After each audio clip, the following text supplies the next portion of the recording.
Sign here, and the Henderson acquisition will be complete, I said, sliding the contract across the polished mahogany table to my father-in-law, Harold Wilson. His eyes darted nervously between me and his son, Mark, who stood with his arm around his new wife, Natalie.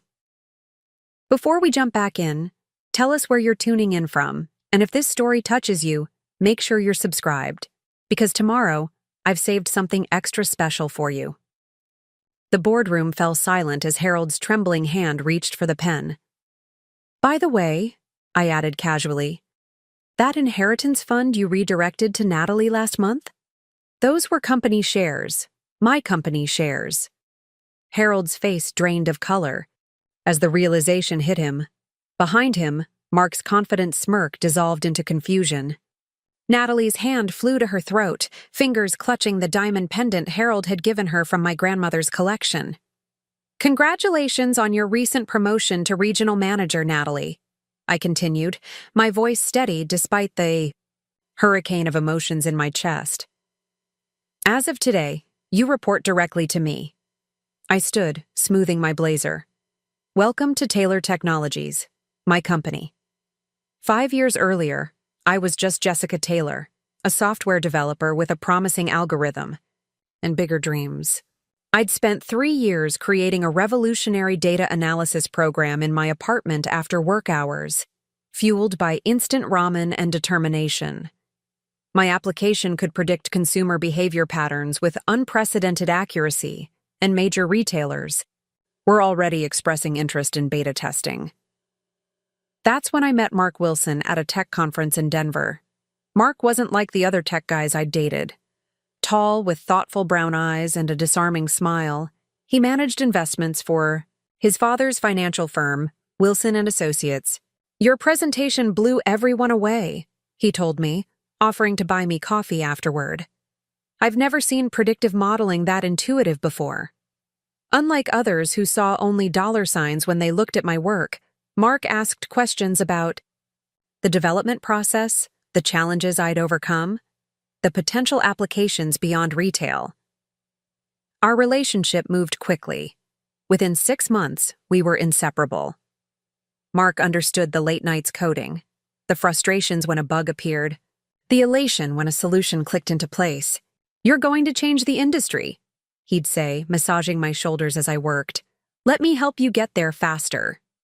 When he proposed 8 months after we met, I said yes without hesitation.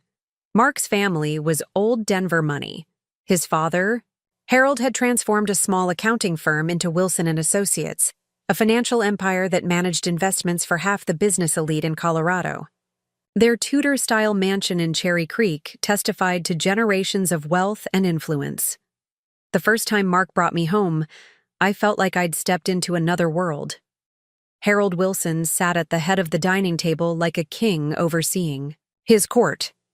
In his 60s, with steel-gray hair and calculating eyes, he carried himself with the confidence of someone who had never truly failed at anything. His wife, Margaret, perfectly coiffed and polished, evaluated me with a practiced smile that never quite reached her eyes. Software development, Margaret repeated when Mark explained my career. How modern. Her tone suggested this wasn't a compliment. Jessica has created a predictive algorithm that's going to revolutionize retail analytics, Mark said proudly. 3 major chains are already incorporating her beta version. Harold's interest visibly peaked. Is that right? And what's your monetization strategy? I'm exploring options, I answered carefully. Right now, I'm focused on perfecting the technology before scaling. Smart girl, Harold nodded approvingly. Too many startups rush to market before their product is ready. He raised his wine glass. To Jessica and her promising future. The toast felt genuine, but something in his appraising gaze made me uneasy. Later, as Mark drove us home, he squeezed my hand. They loved you, he assured me. Dad doesn't give compliments easily. Our wedding 6 months later was the social event of the season. Margaret hired Denver's most exclusive wedding planner, insisting on controlling every detail from the venue to the flowers. When I suggested incorporating personal touches, code snippets in the programs, tables named after famous women in tech, Margaret's high laugh was gentle but dismissive. "Darling, the Wilson name means something in this city," she explained, patting my hand. "Let's keep things traditional, shall we?" Mark played peacemaker. "Mom just wants everything to be perfect," he said. "And honestly, don't you want to focus on your software launch instead of centerpieces?" He was right. My company was at a critical stage. 2 major retailers had signed contracts after successful beta testing, and I was working 18-hour days to meet the launch deadline. So I surrendered the wedding planning to Margaret, focusing instead on building what would become Taylor Technologies. The week before our wedding, Mark suggested something that initially seemed practical. "You're working insane hours on your business, and I'm handling all these family investments," he pointed out. "Why don't we simplify? Dad's firm can manage the business incorporation, investments, everything. You focus on development, and we'll handle the financial side." It made sense at the time. Harold's firm had a stellar reputation, and having experts manage the business aspects would free me to focus on the technology. So I agreed, signing paperwork that established Taylor Technologies as a corporation with investment management through Wilson and Associates. The wedding was picture perfect, exactly as Margaret had planned. As we exchanged vows beneath a canopy of white roses, I pushed aside the nagging thought that nothing about the ceremony reflected me or my values. Mark looked at me with such adoration that everything else seemed insignificant by comparison. Our first year of marriage passed in a productive blur. Taylor Technologies secured 5 major retail clients, and I expanded my team to 15 developers. Mark supported me completely, attending client dinners, listening to my ideas, celebrating each milestone. When I was invited to speak at the National Technology Conference, he sat in the front row beaming with pride. Harold took an active interest in my company's growth, often stopping by our house to discuss expansion strategies. "You've got something special here, Jessica," he told me, reviewing our quarterly numbers. "With the right management, this could be a nationwide operation within 5 years." His advice seemed sound, and I appreciated his mentorship. When he suggested moving Taylor Technologies to the Wilson and Associates building downtown to save on overhead and increase collaboration, I initially hesitated but eventually agreed.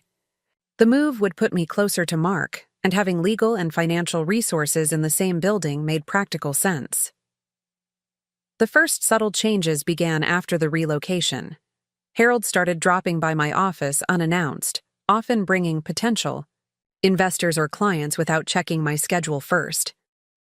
"Just wanted to show them the operation," he'd say when I emerged from deep coding sessions to find strangers examining our workspace. "Jessica's the technical genius behind it all," he'd introduce me, as if I were merely an employee rather than the founder and CEO. Mark assured me this was just his father's way of supporting my growth. "Dad's connected to everyone who matters in this city," he reminded me.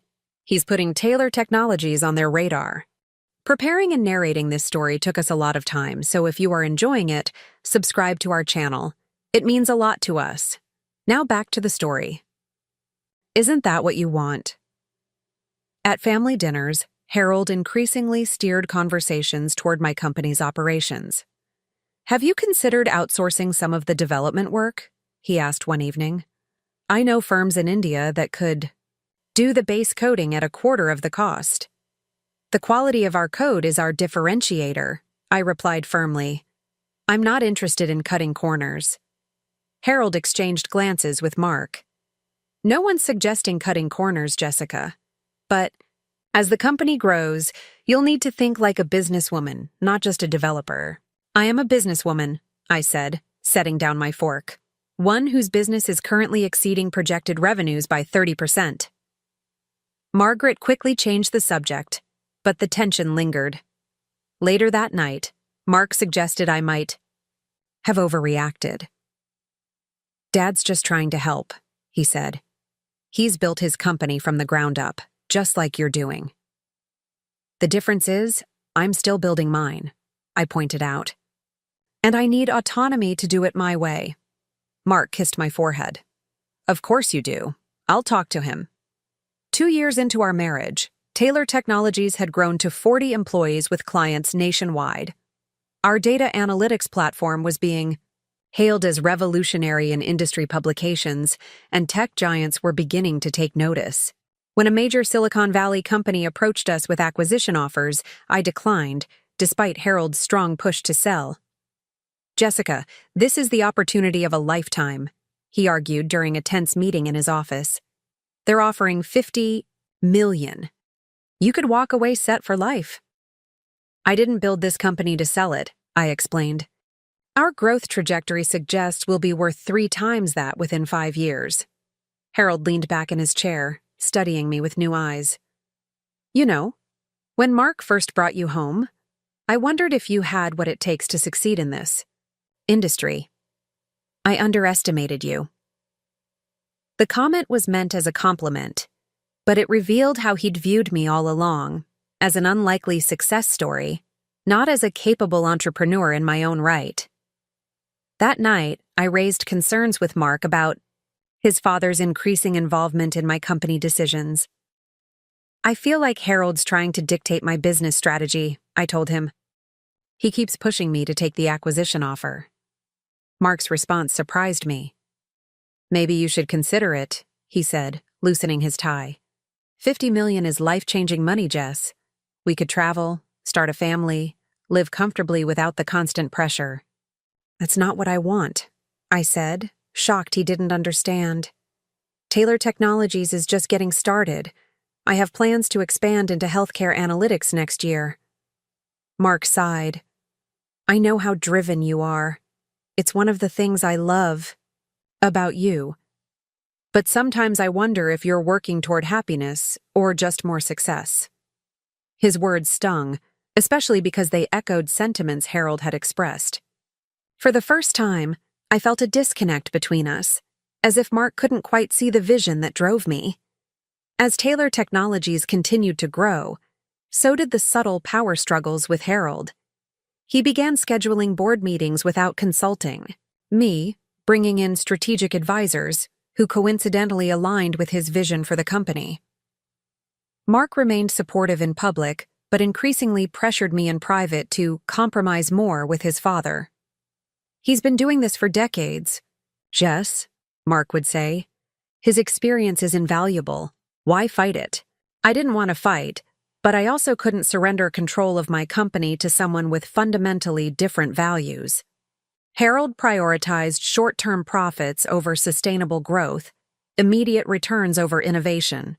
We clashed frequently about resource allocation, with Harold pushing to cut our R&D budget while I argued for increased investment in new technologies. The strain began affecting our marriage.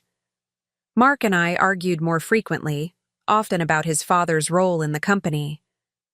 "You knew we'd be working with my family when you agreed to let Wilson and Associates handle the business side," he reminded me during one heated exchange. "Handle the business side, yes. Not dictate the company's entire direction," I countered. "This is still Taylor Technologies, not Wilson Technologies." Mark's face hardened. "Maybe that's the problem. You're so focused on keeping it your company that you forget we're supposed to be building a life together." His words revealed a fundamental misunderstanding of what my company meant to me. It wasn't about ego or ownership. It was about creating technology that could genuinely improve how businesses operated. It was about seeing my vision realized according to my values, not compromised for expedience or profit margins. Our 3rd anniversary passed with subdued celebration.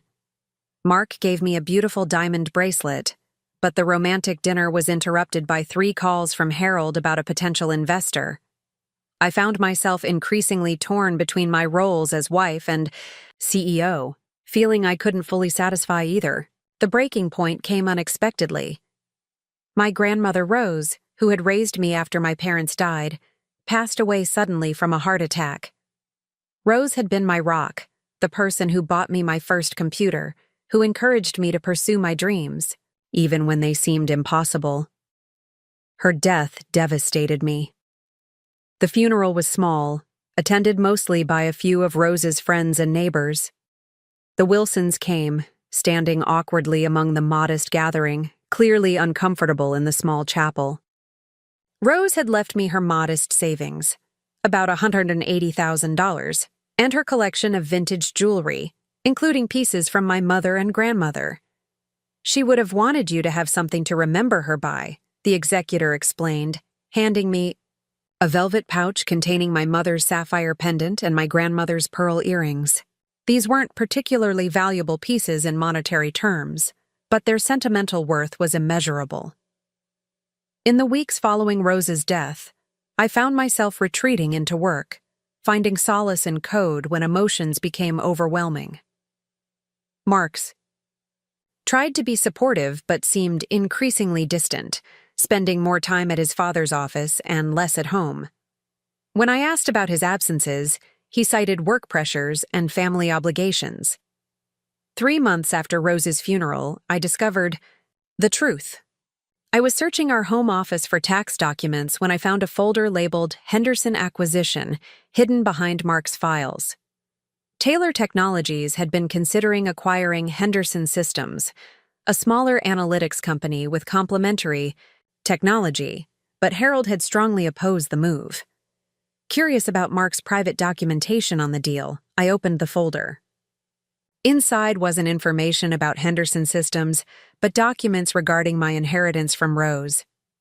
Bank statements showed the funds had been transferred not to my personal account as instructed, but to a Wilson & Associates investment account. A sticky note in Mark's handwriting read, "Transfer RT inheritance to Specialized Growth Fund. Discuss with Dad." My heart pounding, I dug deeper, uncovering more folders with more damning information. Legal documents showed that when Taylor Technologies was incorporated, Harold had structured it with a complex ownership arrangement. While I was listed as founder and CEO, the majority of voting shares were distributed among various Wilson family holdings. My actual ownership stake was just 32%, not enough for controlling interest. Another document outlined a planned restructuring of Taylor Technologies, scheduled to take effect the following month.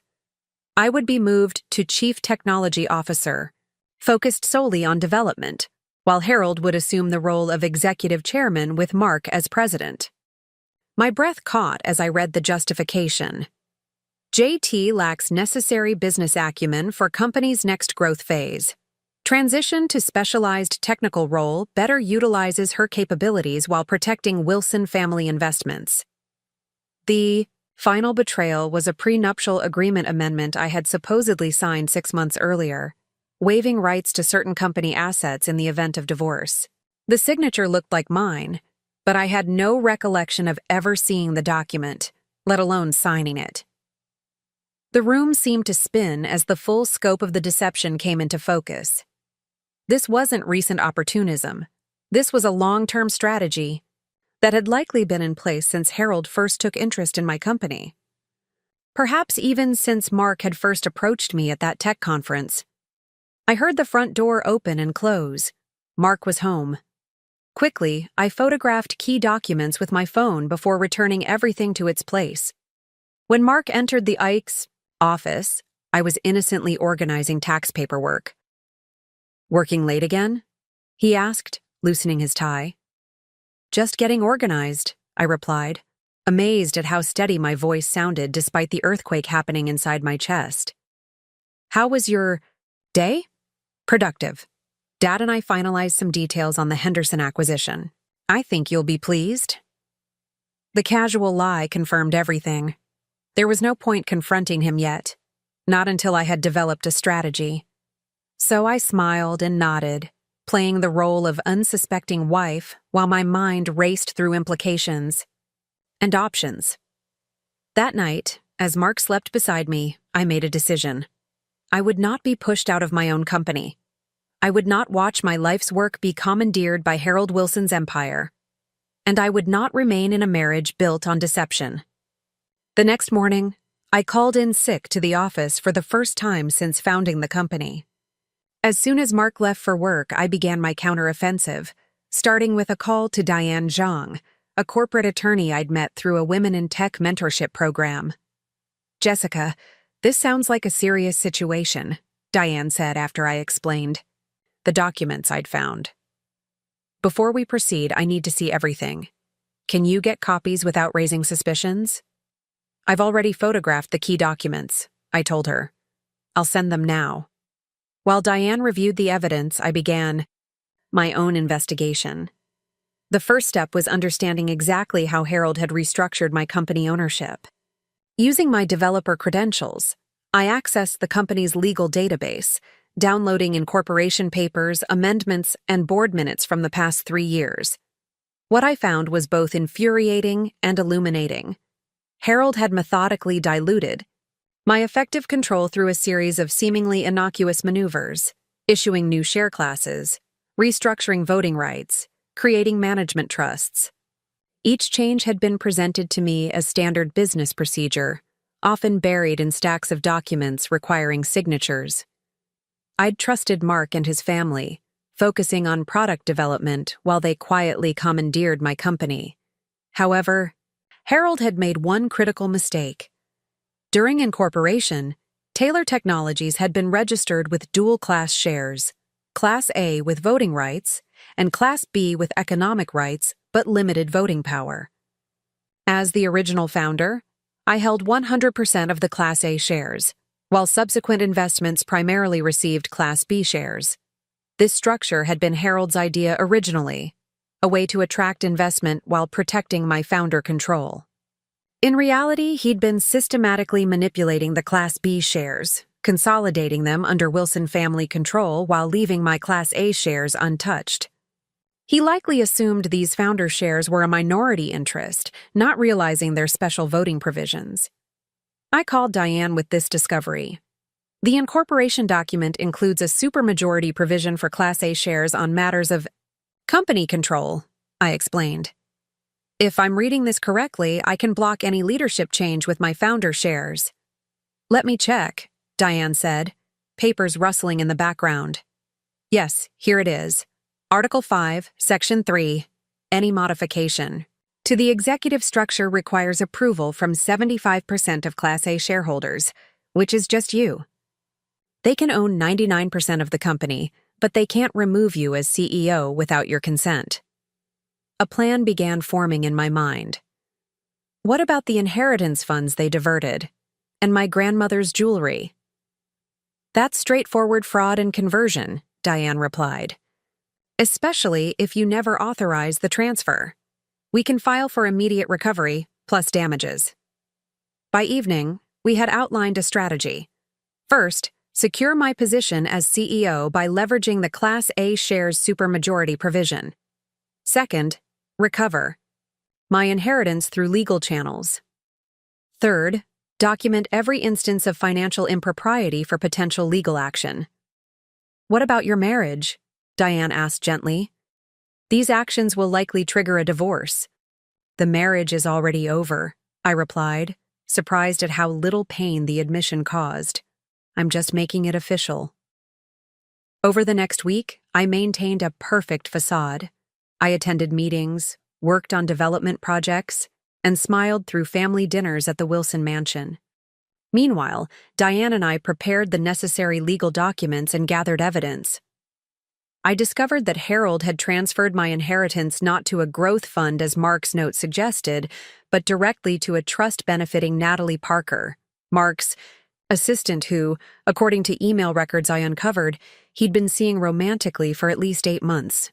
The trust documentation explicitly identified the funds as gift from Harold Wilson, rather than my inherited assets. Even more disturbing, I found emails discussing my grandmother's jewelry collection, which had mysteriously disappeared from our safe deposit box. Photos attached to one email showed Natalie wearing my mother's sapphire pendant at a private dinner with Mark and his parents. These discoveries should have broken my heart. Instead, they hardened my resolve. This wasn't just business anymore. This was personal. The Henderson acquisition provided the perfect opportunity. Taylor Technologies had been negotiating to purchase this smaller analytics company for months, with Harold repeatedly delaying the deal. Now I understood why.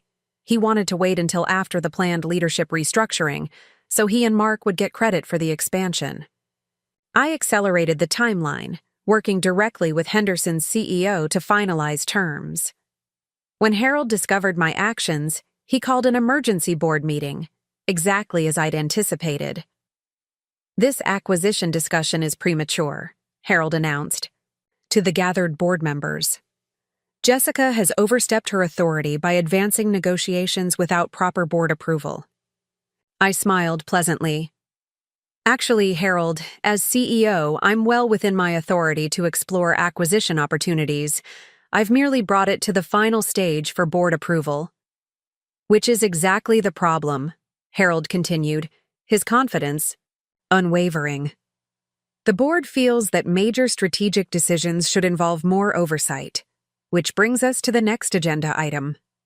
He nodded to his assistant, who distributed folders to everyone present. "We're proposing an executive restructuring to better position Taylor Technologies for its next growth phase.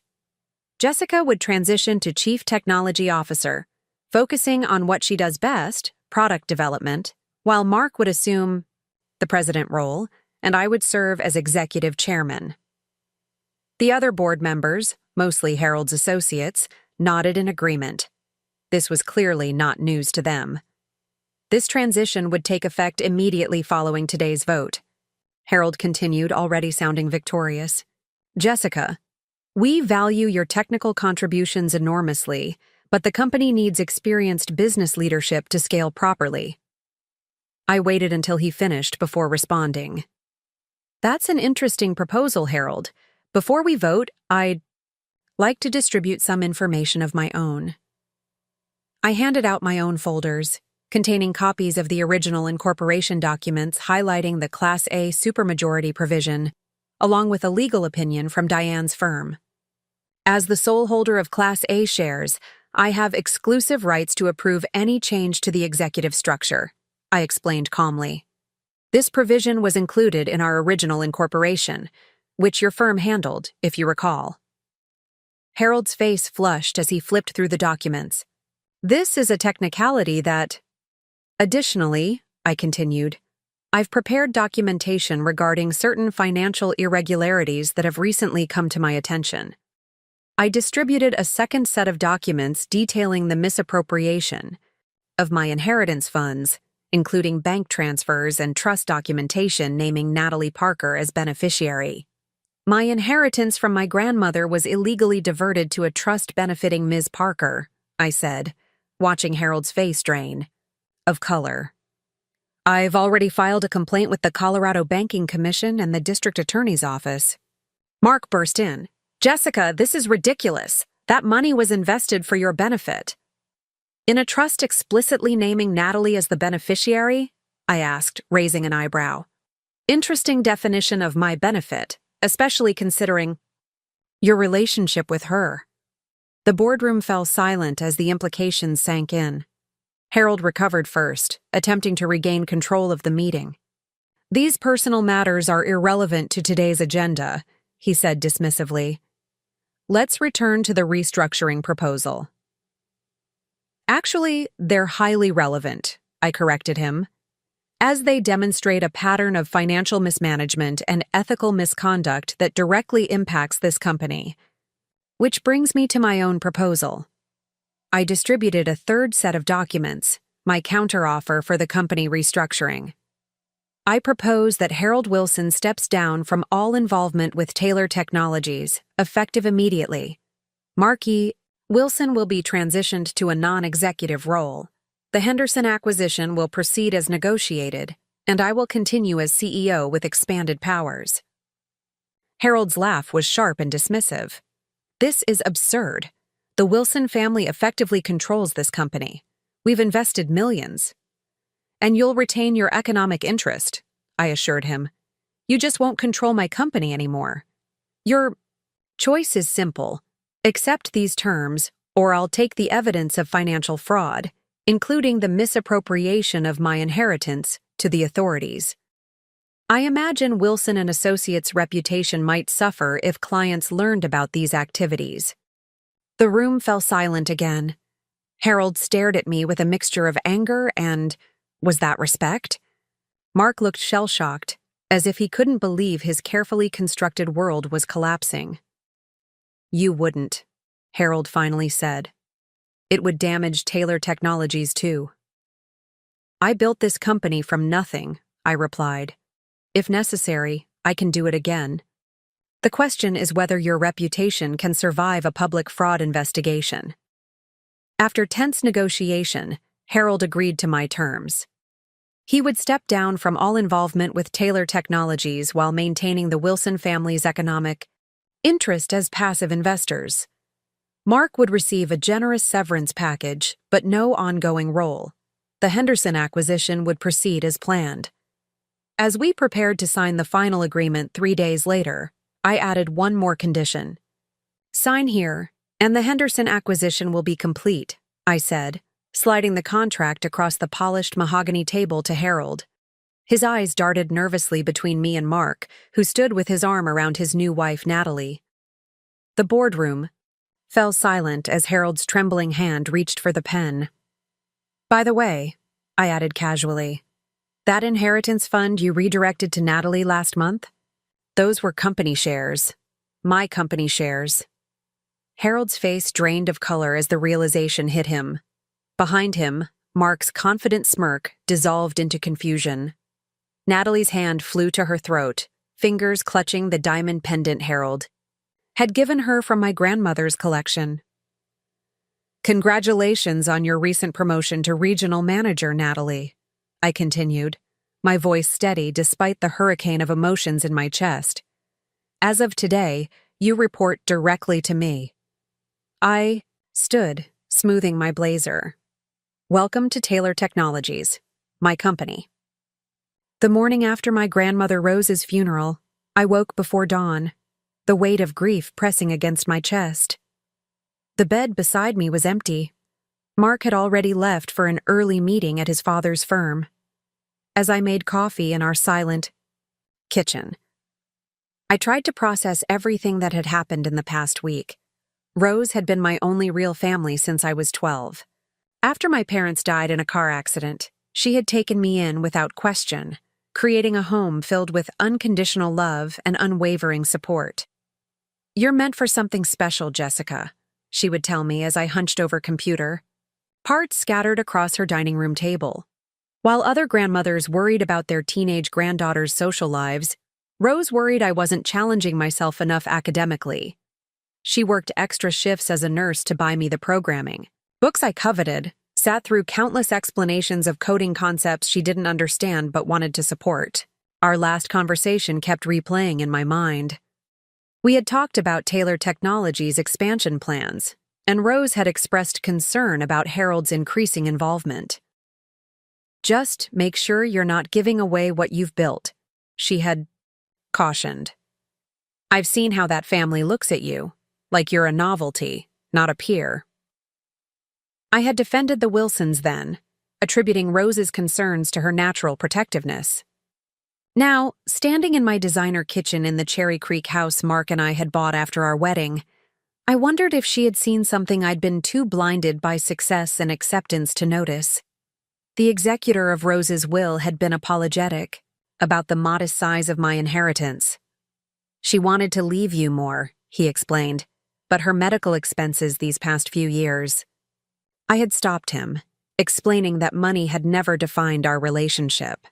The $180,000 she had managed to save was far more than I expected, and the jewelry, especially my mother's sapphire pendant and my grandmother's pearl earrings, were priceless to me because of their sentimental value. I had planned to use Rose's savings to establish a scholarship for young women in technology, honoring her belief in education as the path to independence.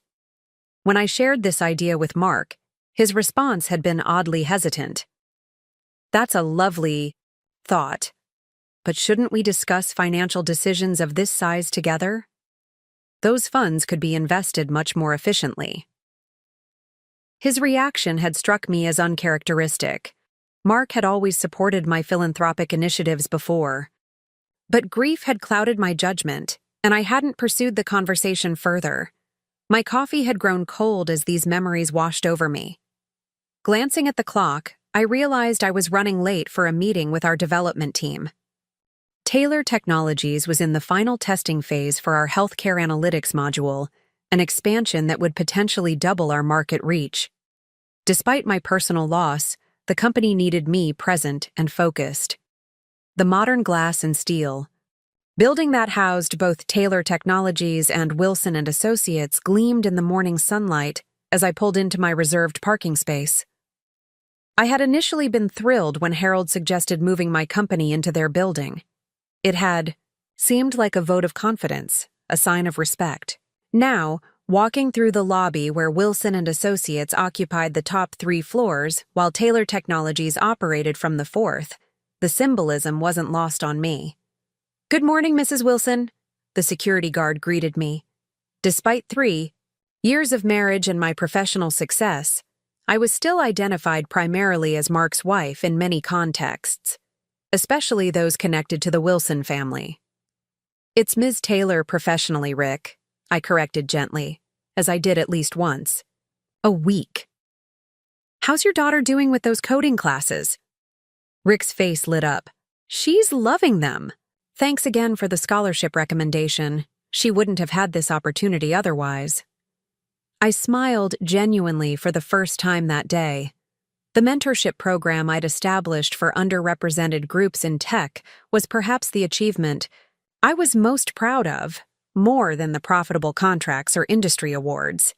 Creating opportunities for others like the ones I'd fought so hard for myself felt like meaningful success.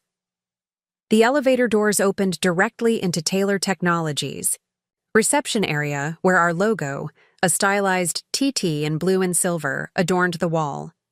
Alicia, our head of operations, was waiting for me with a concerned expression. "I'm so sorry about your grandmother," she said, giving me a quick hug.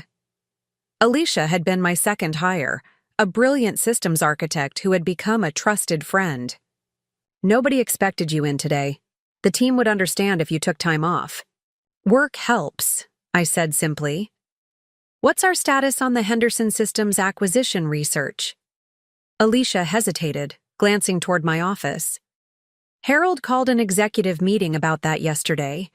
He said you were taking personal time and asked me to brief him instead." A flicker of irritation ran through me. Harold had no official position at Taylor Technologies beyond being our financial advisor through Wilson & Associates. He had no authority to call executive meetings in my absence. "What was discussed?" I asked, keeping my voice neutral as we walked toward my office. "He thinks the acquisition is premature. His recommendation is to hold off until next quarter at minimum." Alicia's tone made it clear she was merely reporting information, not endorsing it. "And what do you think?" I asked, valuing her insight. "Henderson's patient outcome prediction model would integrate perfectly with our platform. Their team is solid, their financials are clean, and their corporate culture seems compatible. We've been exploring this for months. I don't see any business reason to delay." I nodded, unsurprised by her assessment. "That matches my thinking. Schedule a follow-up meeting with the Henderson team for early next week. We're moving forward unless there's a legitimate reason not to." As Alicia turned to leave, I added, "And Alicia. In the future, if Harold calls meetings about Taylor Technologies' business in my absence, please inform him that executive decisions require my input." She smiled slightly. "Gladly." Alone in my office, I reviewed the Henderson acquisition materials we'd been compiling for months. Their technology complemented ours perfectly, and their company culture emphasized innovation and ethical data handling, values central to Taylor Technologies' mission. The financial projections showed the acquisition would be profitable within 18 months, and combining our technologies would accelerate our healthcare analytics platform by at least a year. Harold's opposition made no sense from a business perspective, unless, of course, his priorities weren't aligned with Taylor Technologies' best interests. A knock at my door interrupted my thoughts. Harold Wilson stood in the doorway, his imposing frame filling the space. At 65, he remained physically impressive, tall and broad-shouldered with the confident bearing of someone who expected the world to accommodate him. "Jessica, I didn't expect to see you in today," he said, his tone suggesting concern while his eyes assessed me carefully. "How are you holding up?" "I'm managing, thank you," I replied, gesturing for him to enter. "Alicia mentioned you held a meeting about the Henderson acquisition yesterday." Harold settled into the chair across from my desk. "Just preliminary discussions? I didn't want to burden you with business matters during your time of grief. I appreciate the thought, but as CEO, I need to be involved in strategic decisions even during personal difficulties." I kept my tone professional, though his presumption rankled. Harold's smile didn't reach his eyes. "Of course. Mark and I simply thought we could lighten your load temporarily." Mark. So my husband had been involved in this meeting as well, despite telling me he had client appointments all day. Another small deception among what I was beginning to suspect were many. "What concerns do you have about the Henderson acquisition?" I asked directly. Harold launched into a detailed critique that sounded reasonable on the surface. Concerns about integration timelines, potential culture clashes, cash flow implications. But none of these issues were new, and all had been addressed in our planning. "These are all valid considerations that we've already evaluated extensively," I noted when he finished. "The acquisition still projects as net positive across all metrics. Unless there's something else?" Harold leaned forward, his demeanor shifting subtly. "Jessica, you've built an impressive company, especially for someone so young. But acquisitions are complex territory. The Wilsons have been handling business mergers since before you were born." There it was, the condescension carefully wrapped, in compliments that had become increasingly common in our interactions. 3 years ago, I might have second-guessed myself, deferring to his experience. Now, with 40 employees depending on my leadership and clients trusting our solutions to make critical business decisions, I knew better. "Then you understand that timing is critical in tech acquisitions," I replied evenly. "Henderson has proprietary algorithms that would take us years to develop independently. Their team is awaiting our decision, and competitors are circling. I've analyzed this opportunity thoroughly, and I'm moving forward." Harold's expression hardened almost imperceptibly. "At least wait until after the quarterly board meeting next month. Give us time to present alternatives." "The board has already received the acquisition briefing materials," I reminded him. "Unless there's a specific reason you haven't shared. For this delay, we're proceeding with the next phase of negotiations." Harold stood, straightening his bespoke suit jacket. "I see you've made up your mind. I hope you're not allowing emotional decisions in the wake of your loss to cloud your business judgment." The subtle manipulation, suggesting my grief was impairing my professional capabilities, was so skillfully deployed that I almost doubted myself for a moment. Almost. "My grandmother taught me to recognize the difference between people who want to help me succeed and those who want to control my success," I said, standing as well. "I've always valued your business insights, Harold. I hope I can continue to do so." He nodded stiffly before departing, leaving me to wonder what was really behind his opposition to an acquisition that so clearly benefited Taylor Technologies. That evening, I arrived home to find Mark cooking dinner, a rare occurrence that immediately put me on alert. The kitchen smelled of garlic and rosemary, and a bottle of my favorite Pinot Noir was breathing on the counter. "You didn't need to do this," I said, accepting the glass of wine he offered. "I wanted to," Mark replied, leaning in to kiss my cheek.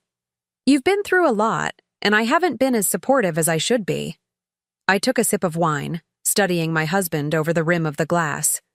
Mark had always been handsome in the classic, privileged way of men born into wealth. Strong jaw, confident posture, clothes that fit perfectly because they were made for him.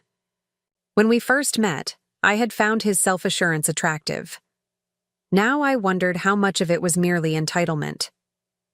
"Dad mentioned he spoke with you about Henderson," Mark said casually, stirring the risotto. "He's just concerned about the timing."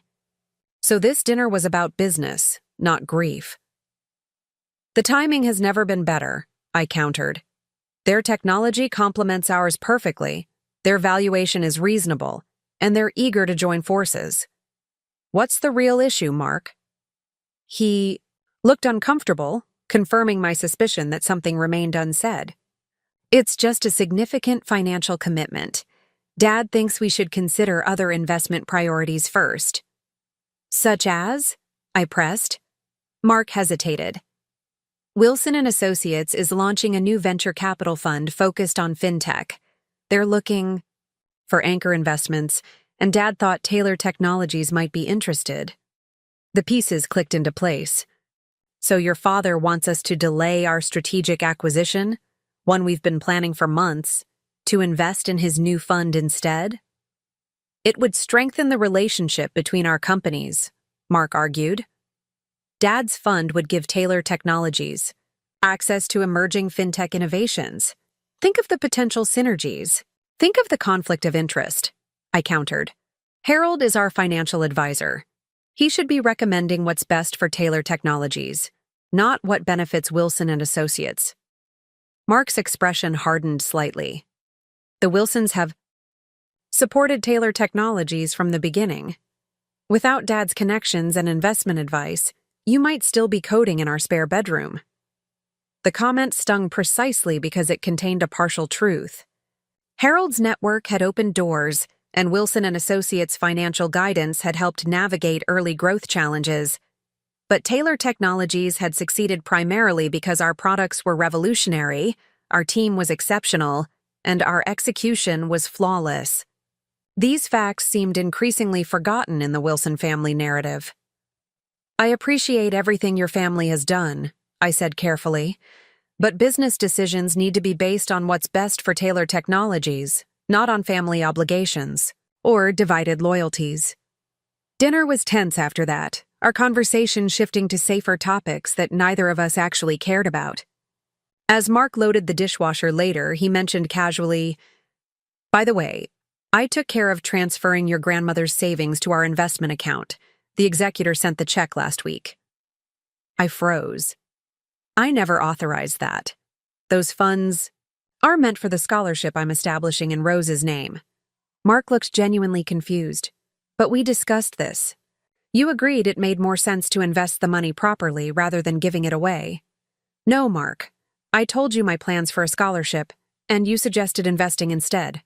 I never agreed to that." He dried his hands slowly, his expression shifting to one I recognized from business negotiations, reasonable, slightly patronizing. "Jess, you've been under tremendous stress. Memory can be unreliable during grief. We definitely agreed the funds would be better managed through Dad's firm. It's already been processed." For a moment, I doubted myself.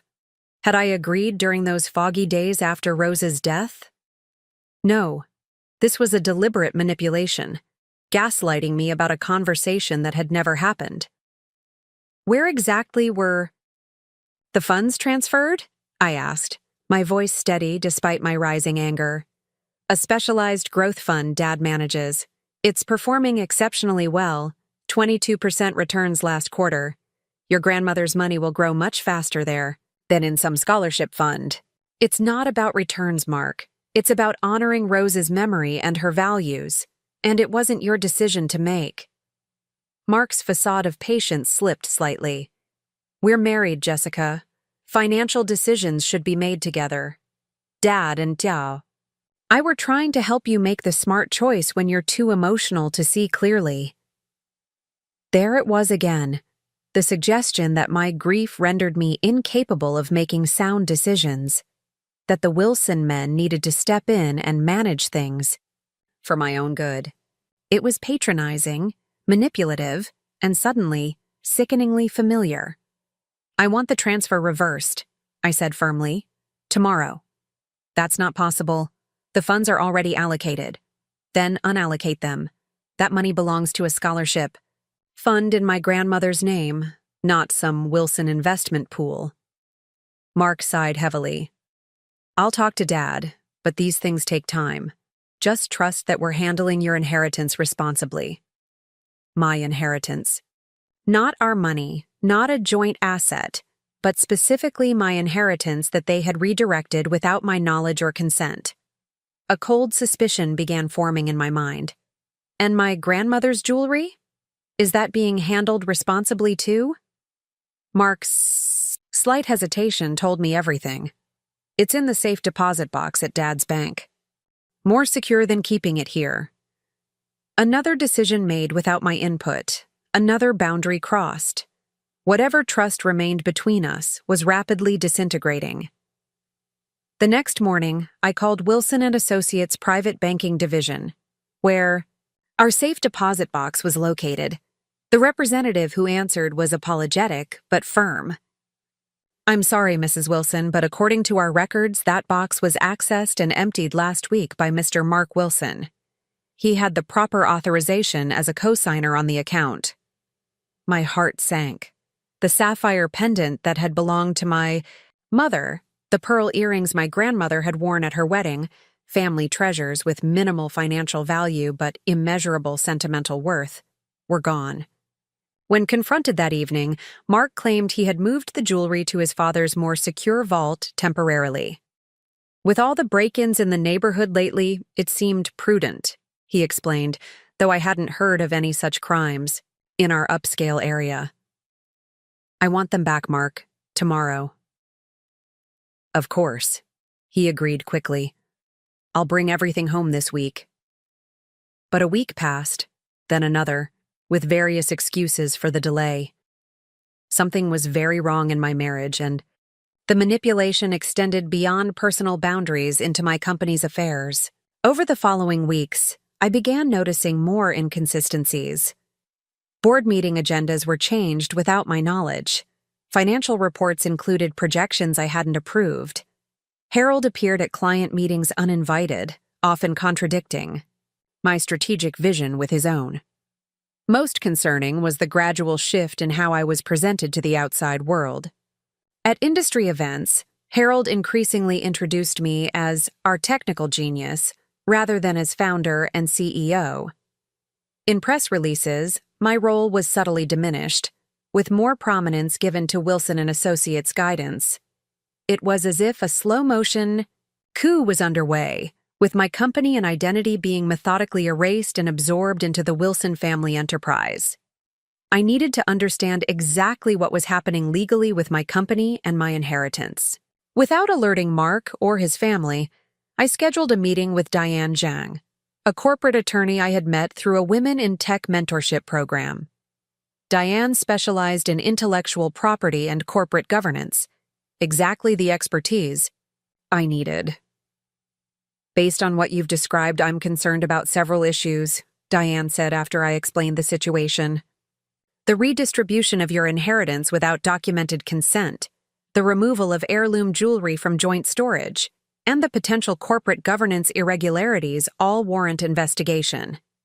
But first, I need to understand the exact legal structure of Taylor Technologies and your marriage." I provided Diane with copies of our incorporation documents, investment agreements, and marriage license. "Mark and I signed a prenuptial agreement before our wedding," I added. "Harold insisted, actually. At the time, I didn't mind. I wanted to protect Taylor Technologies in case our marriage didn't work out." Diane made notes as we talked. "Do you have a copy of the prenup?" "In my home office. I'll send it to you tomorrow." "And regarding your inheritance, was there any documentation of your consent for these funds to be transferred to Wilson and Associates management?" "None," I confirmed. The conversation Mark claims we had never happened. Diane's expression grew serious. "Jessica, Based on what you've shared, I'm concerned this might not be simple miscommunication or overzealous family involvement. This pattern suggests a deliberate attempt to gain control of your assets and company. I recommend we conduct a thorough review of all documents related to Taylor Technologies and your personal finances. Her assessment aligned with my growing suspicions, but hearing it stated so plainly sent a chill through me. What should I do in the meantime? Document everything, Diane advised. Any conversations about your company or finances, keep detailed notes with dates and participants. Don't sign anything without legal review. And most importantly, be careful about what you reveal to Mark or Harold about your concerns. That evening, I searched our home office for the prenuptial agreement, eventually finding it in Mark's filing cabinet. As I reviewed the document, everything appeared as I remembered. Clear protection for Taylor Technologies as my separate property, provisions for division of joint assets, nothing unusual. But as I went to return the file, something caught my attention. A folder labeled Henderson Acquisition, hidden behind other documents. Taylor Technologies had been considering acquiring Henderson Systems for months, with Harold repeatedly opposing the move. Why would Mark have private documentation on the deal? Opening the folder, I found not information about Henderson Systems, but documents regarding my inheritance from Rose.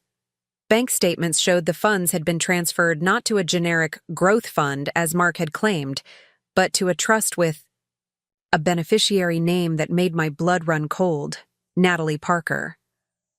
Natalie worked as Mark's executive assistant at Wilson & Associates.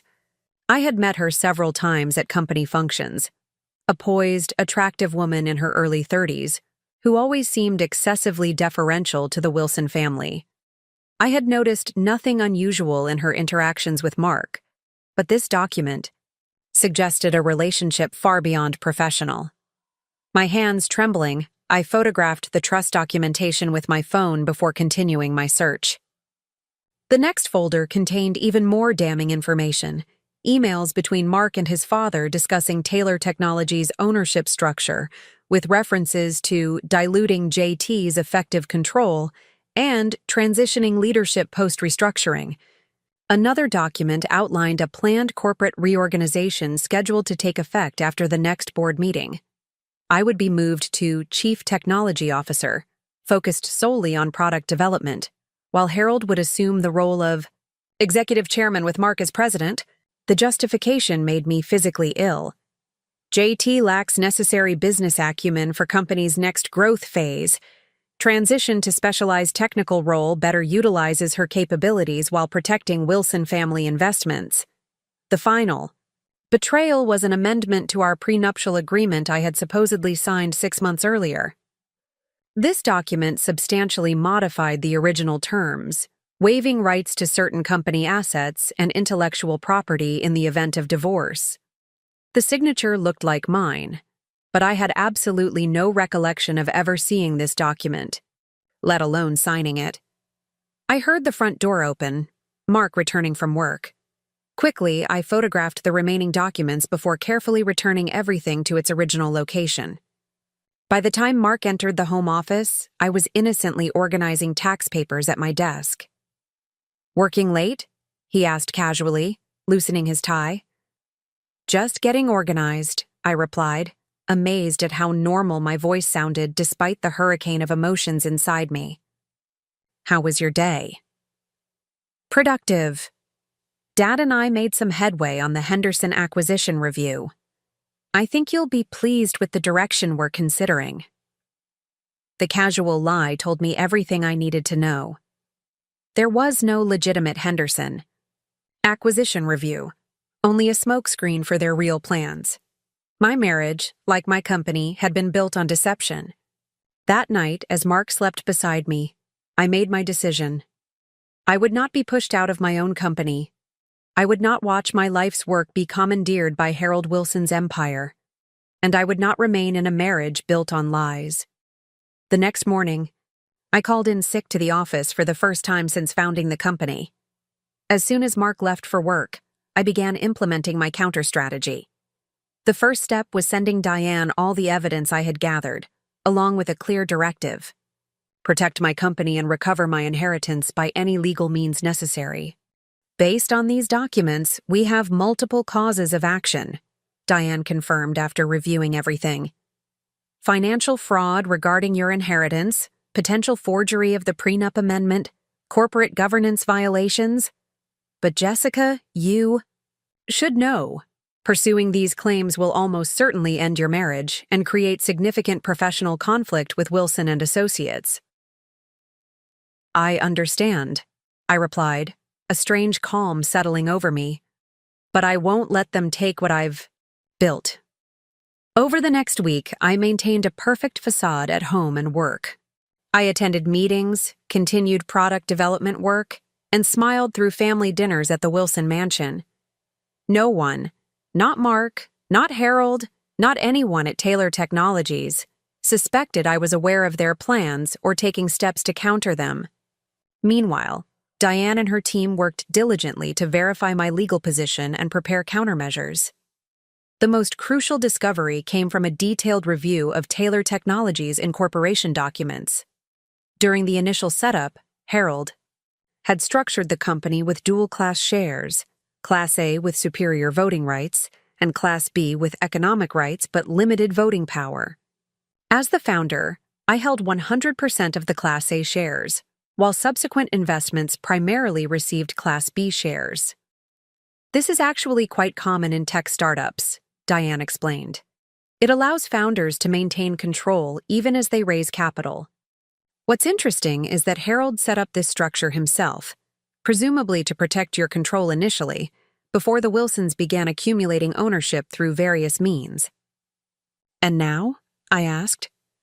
The Wilsons control approximately 68% of the total equity through various holdings, but you still hold all Class A shares, which carry special voting rights on certain governance matters, including executive appointments. It was the leverage I needed, a protective measure Harold himself had created, likely never expecting it would be used against his family's interests. The board meeting scheduled for the following week would be the battleground. According to the documents I had discovered, Harold planned to use this meeting to implement the leadership restructuring that would effectively sideline me and my own company. But now I had a counterattack prepared, one that would not only preserve my position, but expose the Wilsons' manipulations. As I refined my strategy with Diane, another disturbing discovery emerged. The trust benefiting Natalie Parker wasn't just receiving my inheritance funds, it was also accumulating Taylor Technologies stock purchased with those funds. Harold had essentially used my grandmother's money to buy company shares for his son's mistress. The betrayal was so multi-layered, so calculated, that it transformed my hurt into cold determination. This wasn't just about saving my company anymore. It was about justice. 3 days before the board meeting, Harold requested a private lunch to discuss company strategy. I accepted, curious to see if he would reveal any part of his plans directly. We met at Barolo Grill, an upscale Italian restaurant frequented by Denver's business elite. Harold had reserved a secluded corner table, affording privacy for our conversation. He ordered an expensive bottle of Brunello without consulting me, then spent the first 20 minutes sharing anecdotes about his early business ventures, positioning himself as the mentor and me as the grateful protege. "Jessica," he finally said, swirling the wine in his glass, "I've been meaning to discuss Taylor Technologies' future leadership structure with you privately, before the board meeting." "I'm listening," I replied neutrally. "The company has reached a critical juncture. Your technical vision has created something remarkable, but the next growth phase requires different skills." He leaned forward, his tone confidential yet authoritative. "The board and I believe a restructuring would best serve everyone's interests. You would transition to Chief Technology Officer, focusing exclusively on product development, your true passion and genius." I nodded thoughtfully, as if considering this proposal for the first time. "And who would take over as CEO?"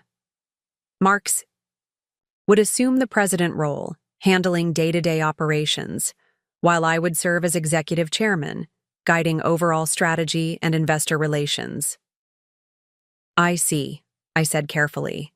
And this transition, it's being proposed because you believe I lack the business acumen to lead Taylor Technologies forward? Harold's expression flickered briefly with surprise that I had articulated the unspoken criticism so directly. Not at all, he backpedaled smoothly. It's about optimizing everyone's strengths. You're a brilliant innovator, Jessica. But running a major corporation requires different capabilities. Experience Mark and I bring to the table. Experience in what specifically, Harold? Our revenue has grown 300% under my leadership. Our client retention rate is 96%, nearly unheard of in the tech sector. Our workplace has been rated among the top 10 for diversity and inclusion in Colorado tech. Which of these metrics suggests I'm failing as CEO? Harold's smile tightened. Business isn't just about metrics. It's about relationships, strategic vision, knowing when to pivot. The Wilsons have built successful companies for generations. We know what it takes to create lasting value. Is that what this is about? Creating lasting value or controlling it? His eyes narrowed slightly. I'm not sure I appreciate your tone, Jessica. The Wilson family has supported you from the beginning. Without our backing, Taylor Technologies might still be a concept on your laptop. There it was again. The subtle dismissal of my achievements, the implication that my success was primarily due to their beneficence rather than my own capabilities. It was a narrative they had cultivated carefully over years, and one I had unconsciously begun to accept. Your family's support has been valuable, I acknowledged. But Taylor Technologies succeeded because our products are revolutionary and our execution exceptional. Those are achievements your proposed restructuring seems to dismiss rather than build upon. Harold's facade of mentorship slipped, revealing a flash of the calculating businessman beneath. The board vote is largely procedural at this point, Jessica. The decision has effectively been made. I'm offering you the courtesy of this conversation so you can process the change privately, rather than being blindsided at the meeting. I met his gaze steadily. I appreciate the heads up. But as the holder of all Class A shares, I should remind you that any executive restructuring requires my approval under Article 5, Section 3 of our incorporation documents.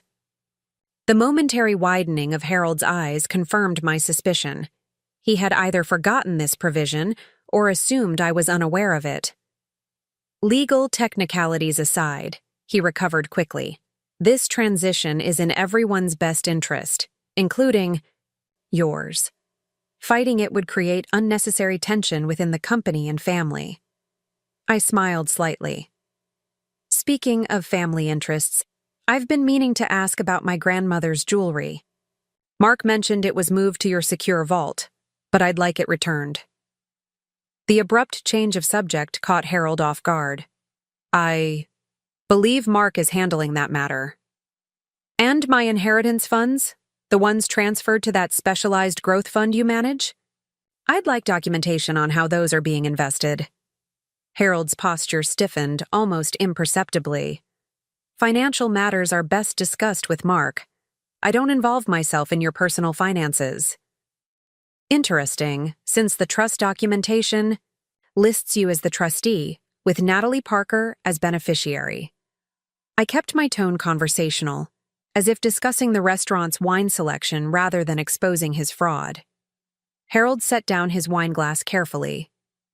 I'm not sure where you're getting your information, Jessica, but there seems to be some confusion. No confusion, Harold.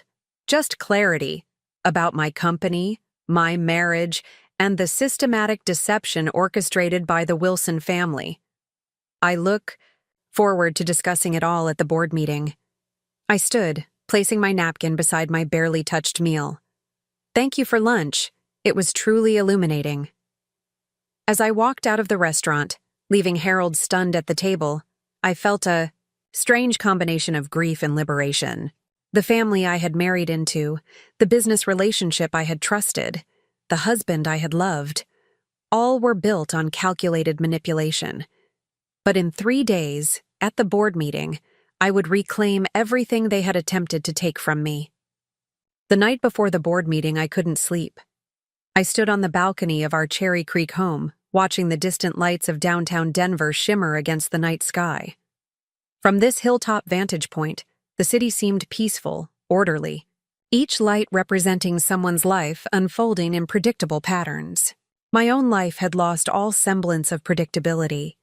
In less than 24 hours, I would either reclaim what was rightfully mine or lose everything I had built. Mark was working late again, or so he claimed. I suspected he was finalizing strategies with Harold for tomorrow's ambush. My phone buzzed with a text from Diane. Final documents ready. All systems go for tomorrow. Get some rest. Rest seemed impossible with adrenaline coursing through my veins, my mind constantly replaying scenarios for the coming confrontation. I wrapped my cardigan tighter against the Colorado night chill, thinking of Rose. She had always admired fighters, people who stood their ground when it mattered. There's a difference between stubbornness and conviction, she'd tell me. Stubbornness is about ego. Conviction is about values.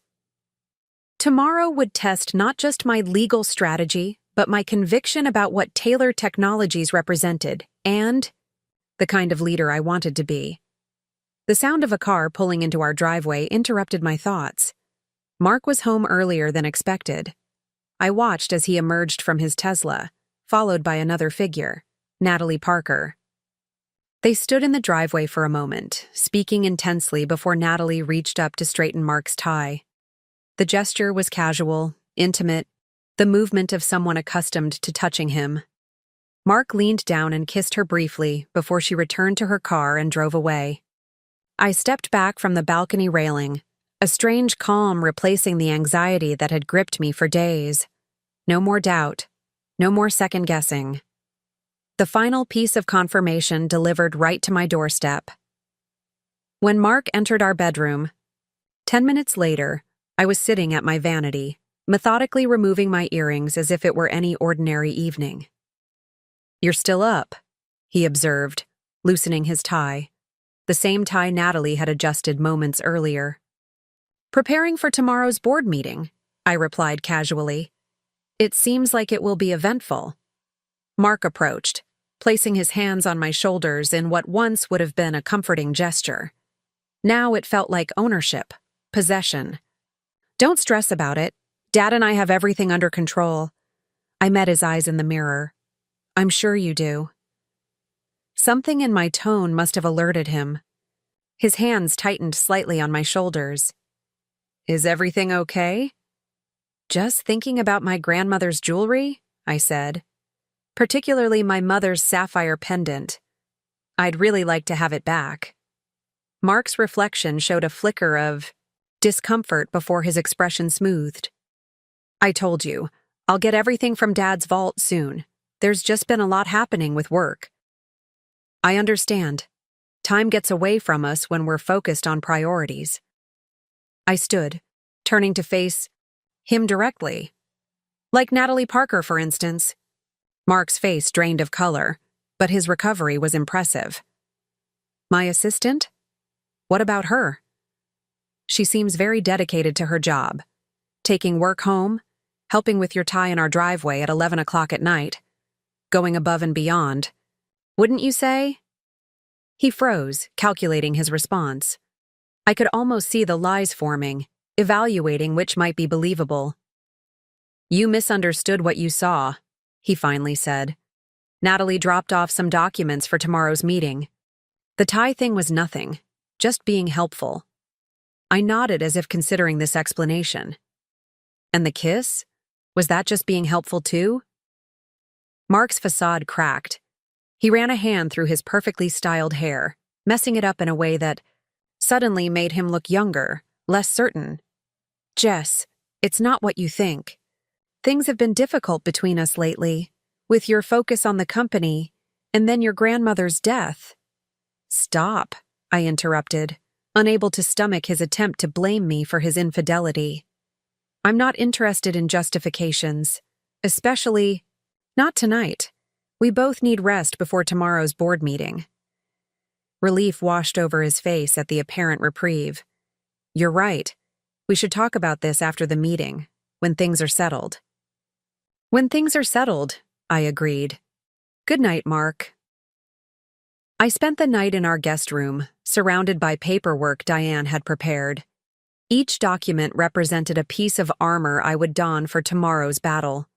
Sleep eventually came in fitful bursts, my dreams filled with boardrooms and betrayals, falling shares and rising voices. Morning arrived with harsh clarity.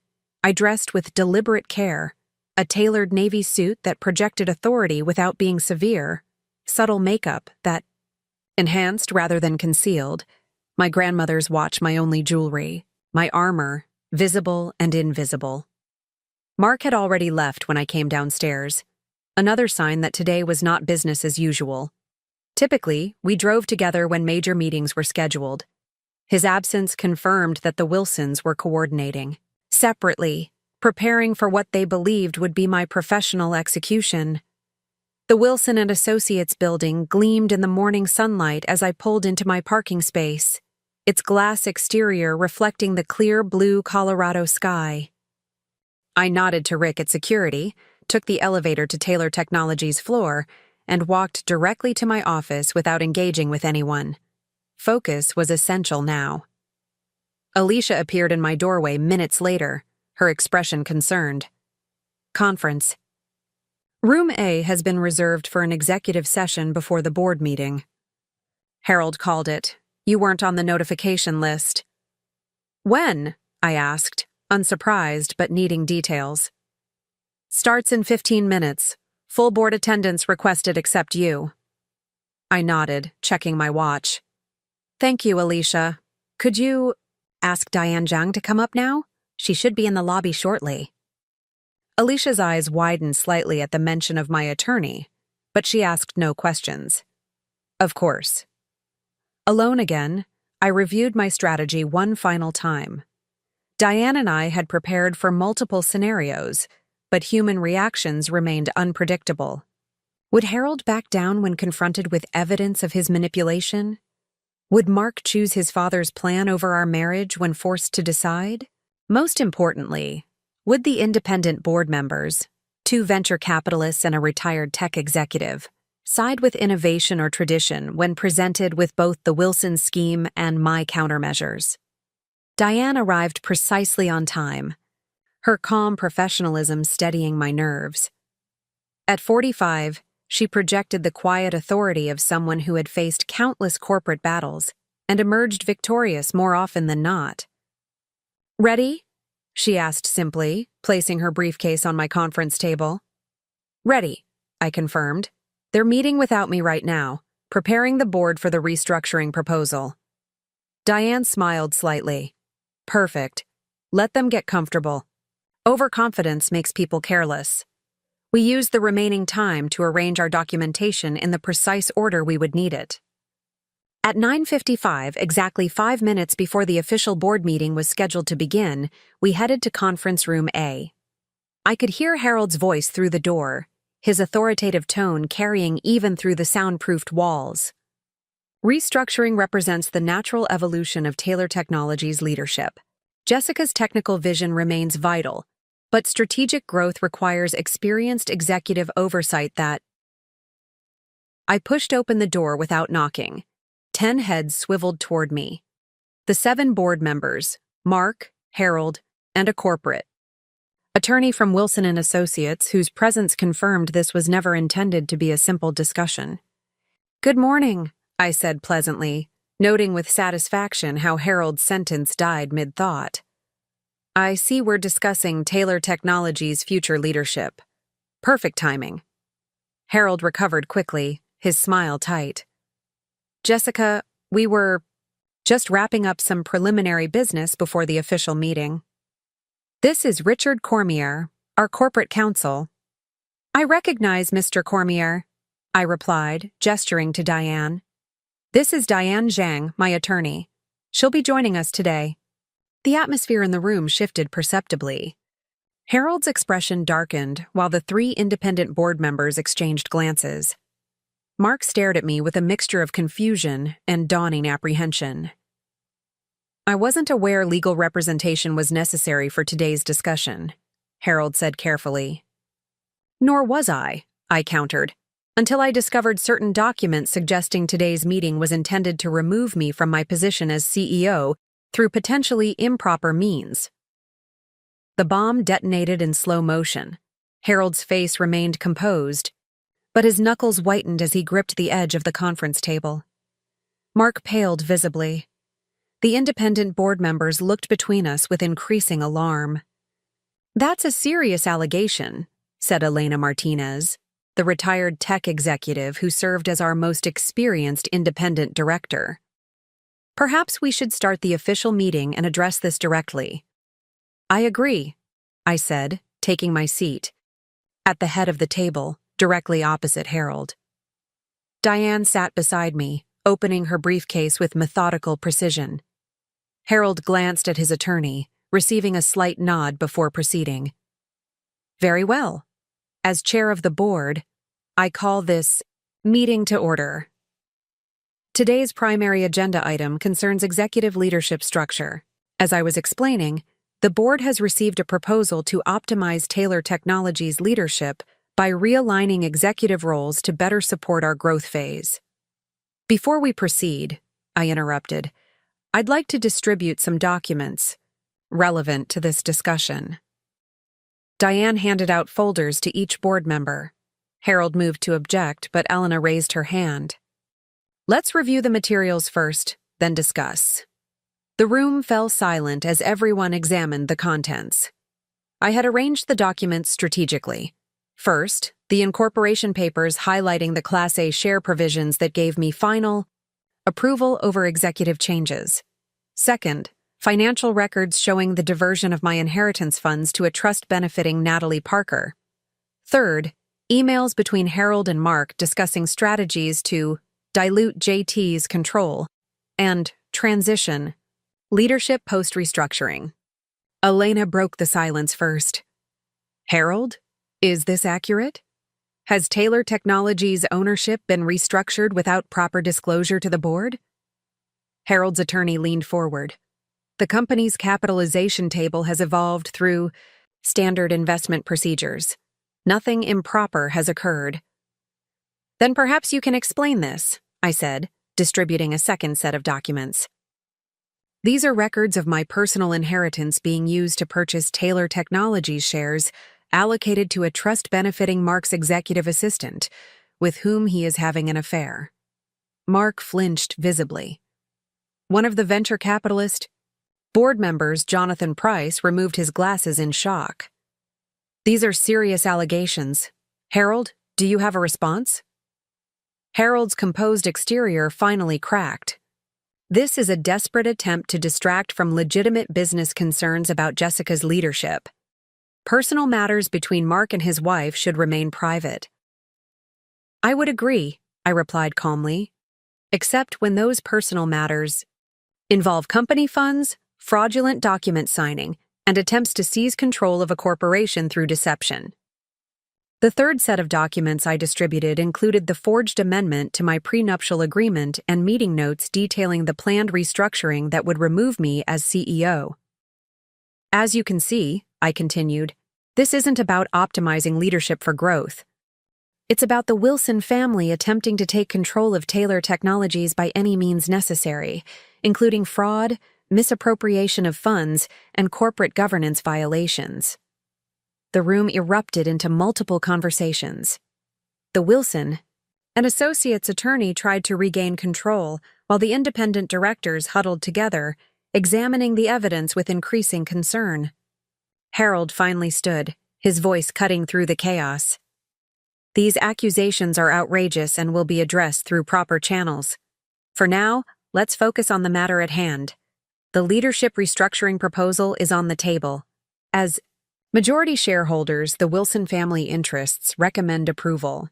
"Actually," Diane spoke for the first time, her voice precise and authoritative, "the restructuring cannot proceed regardless of shareholder votes. Article 5, Section 3 of the incorporation document specifically requires approval from 75% of Class A shareholders for any modification to the executive structure. As Ms. Taylor holds 100% of Class A shares, this proposal requires her consent.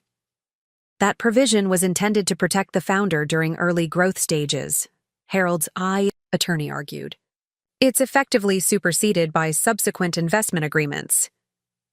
Not according to Delaware corporate law, Diane countered. The provision remains binding unless specifically amended, which it has not been. Elena Martinez raised her hand, again, bringing order to the increasingly chaotic meeting.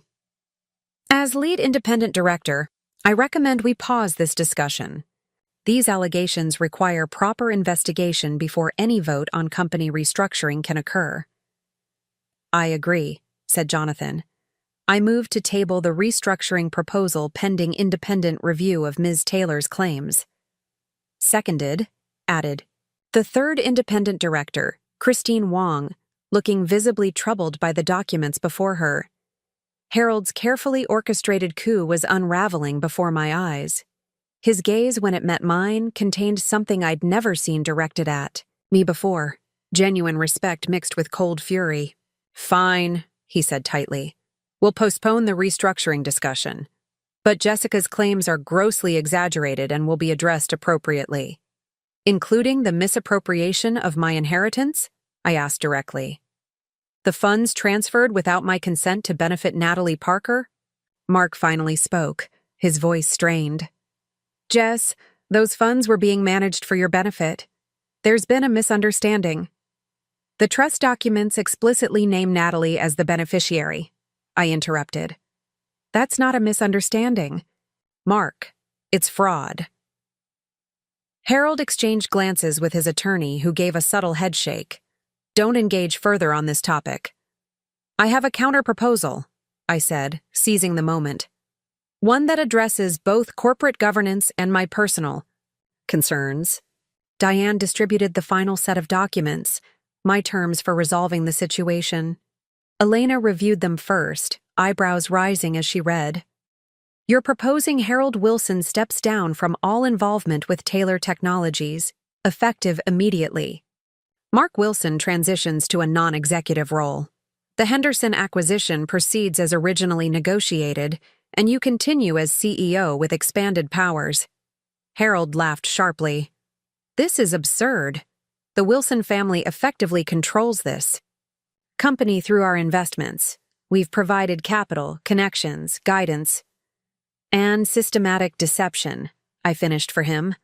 My terms are reasonable considering the alternatives. Which are? Harold challenged. I take the evidence of financial fraud, including the misappropriation of my inheritance, to the authorities.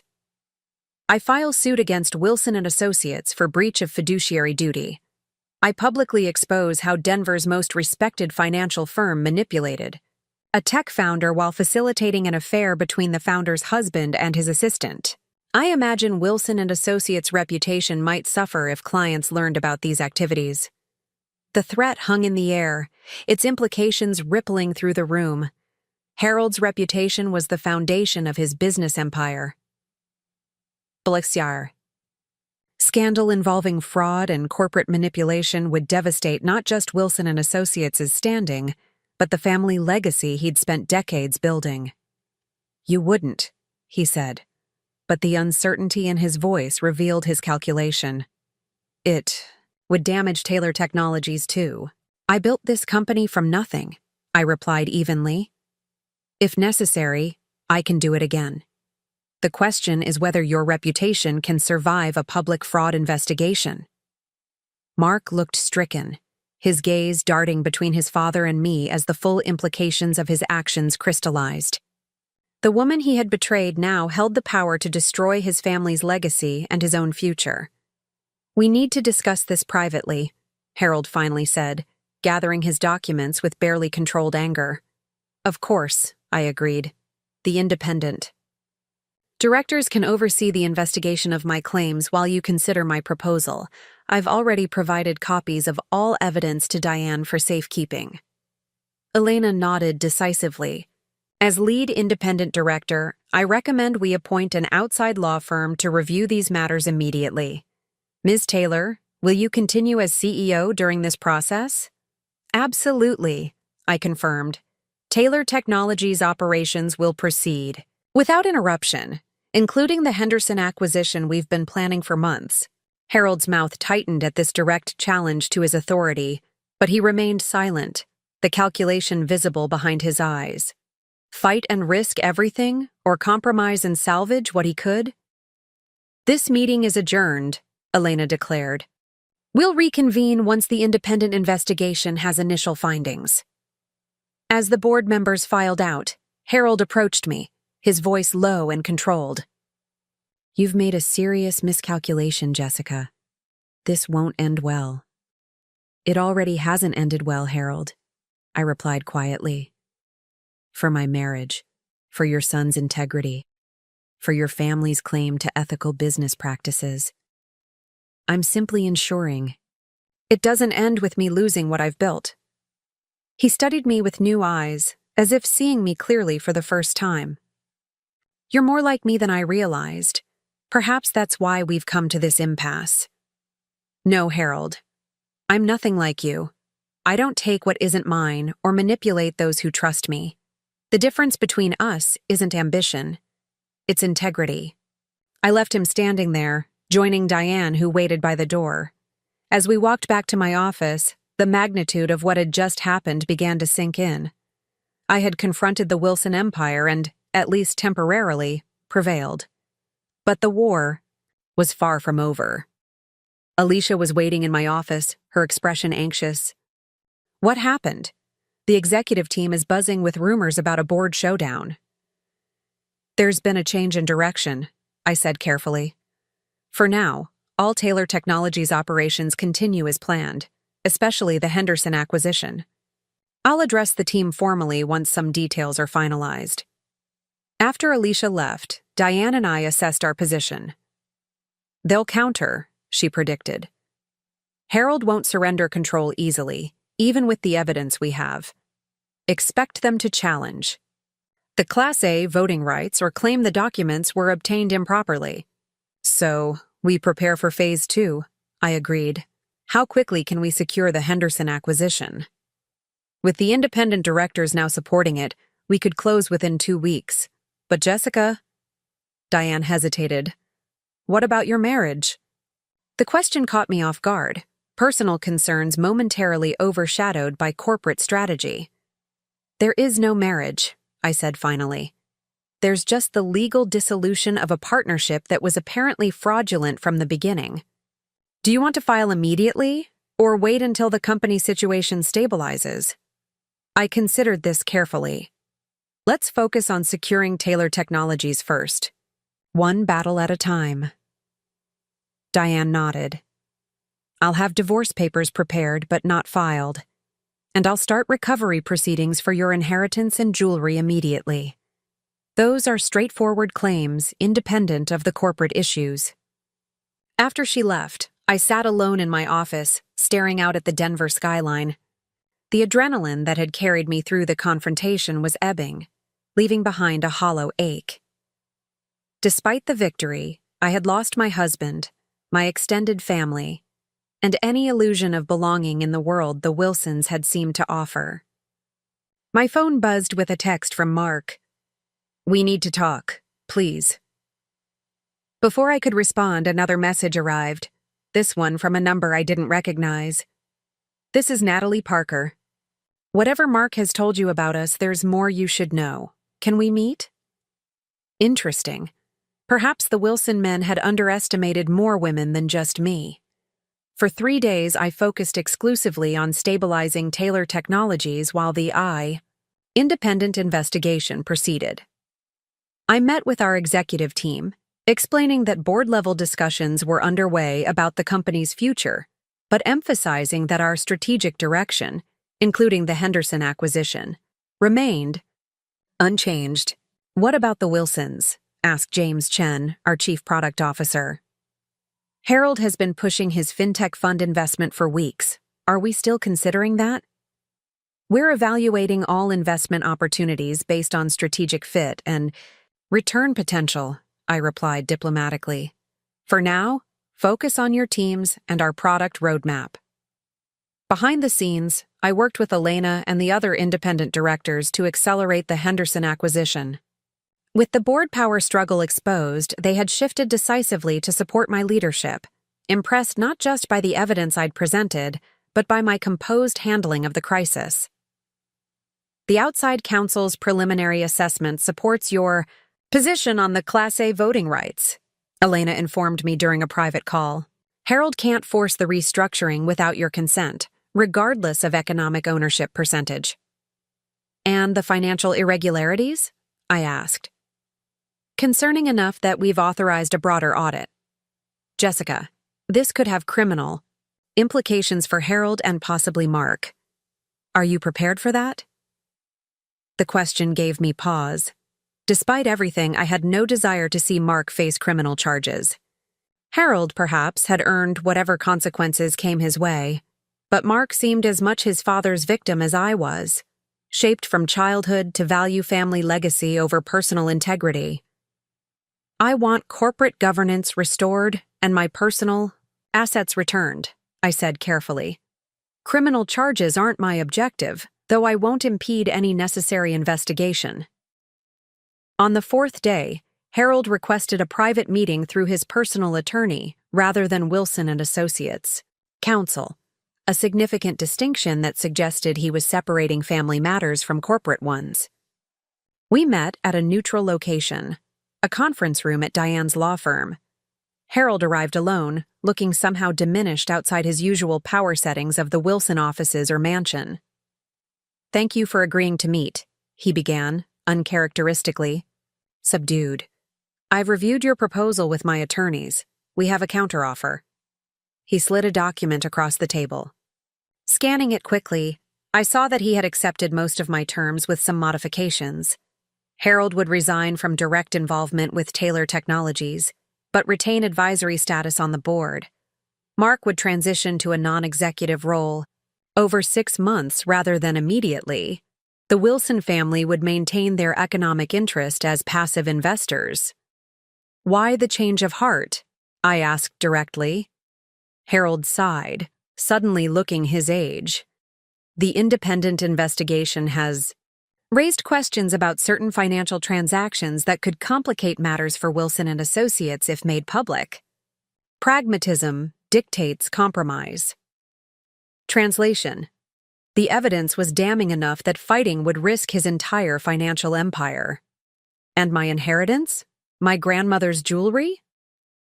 The funds will be returned in full with interest, he confirmed.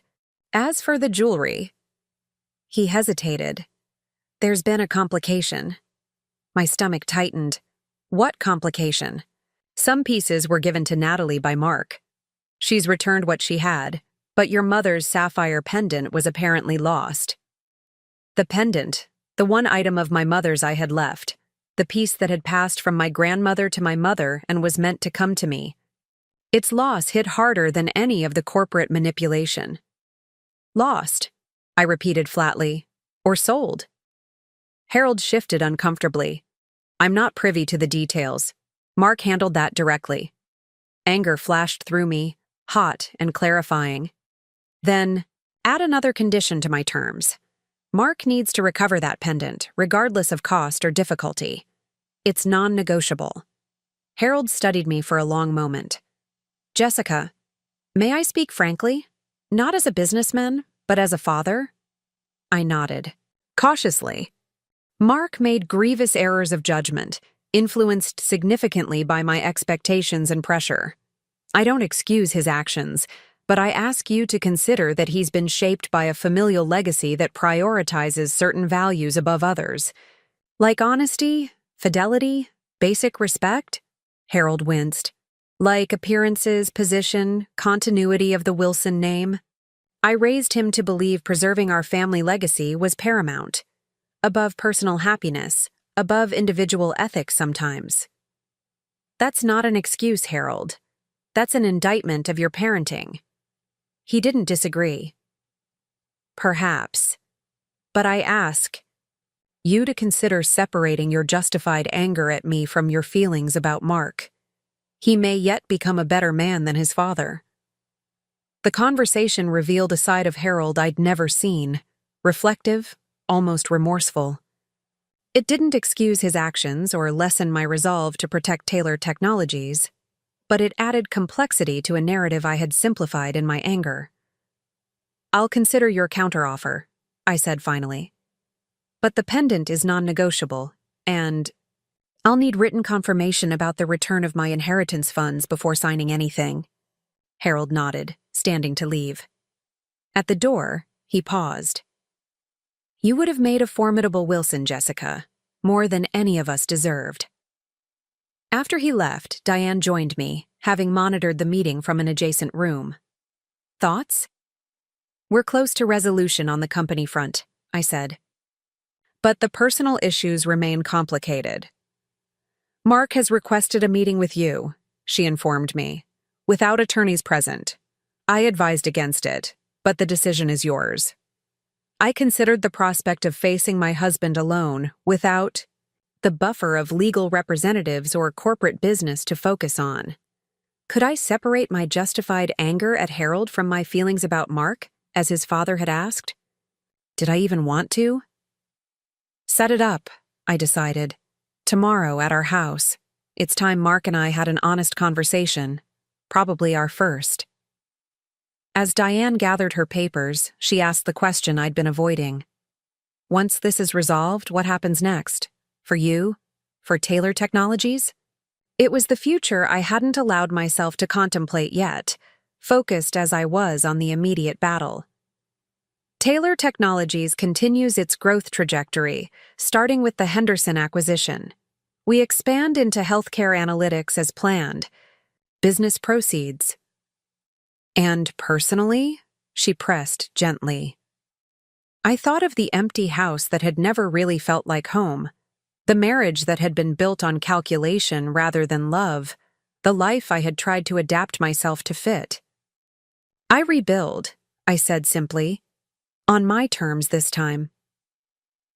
I sat in the living room of what had once been our shared home, waiting for Mark to arrive.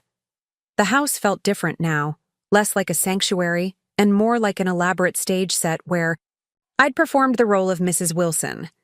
The sleek modern furniture, the carefully curated art collection, the designer kitchen where we rarely cooked, all of it seemed to belong to characters we had been playing rather than our authentic selves. The doorbell rang precisely at 7. Mark had always been punctual, a trait he attributed to business discipline, but which I now recognized as calculated control, the ability to dictate when encounters began and ended. He stood on the doorstep looking unexpectedly vulnerable, his usual corporate polish diminished by subtle signs of strain. The perfect Windsor knot in his tie had been replaced by a looser four-in hand. His normally immaculate hair showed evidence of anxious fingers running through it repeatedly. "Thank you for seeing me," he said, his voice lacking its usual confidence. I gestured toward the living room without responding. We sat across from each other, the sleek glass coffee table between us like a demilitarized zone. Mark glanced around, noticing small changes. My grandmother's Afghan now draped over the sofa, family photos I'd displayed that had previously been relegated to my office, personal touches reclaiming the space as mine. "Dad told me about your meeting," he began awkwardly. "The company situation seems to be resolving." "The company situation," I repeated, letting the euphemism hang in the air. "Is that what we're calling fraud, misappropriation, and corporate manipulation now?" Mark winced. "Jess, it wasn't supposed to happen this way. Things spiraled beyond what I intended." "What exactly did you intend, Mark? When you diverted my grandmother's money to a trust for your girlfriend? When you gave my mother's pendant to her? When you planned to push me out of my own company?" He leaned forward, hands clasped together so tightly his knuckles whitened. "It wasn't that simple. Dad has certain expectations, the Wilson legacy, the family business traditions. When we got married, he saw you as an asset, your company as an extension of Wilson Holdings. I tried to protect your independence while keeping peace with my family. By betraying me on every possible level?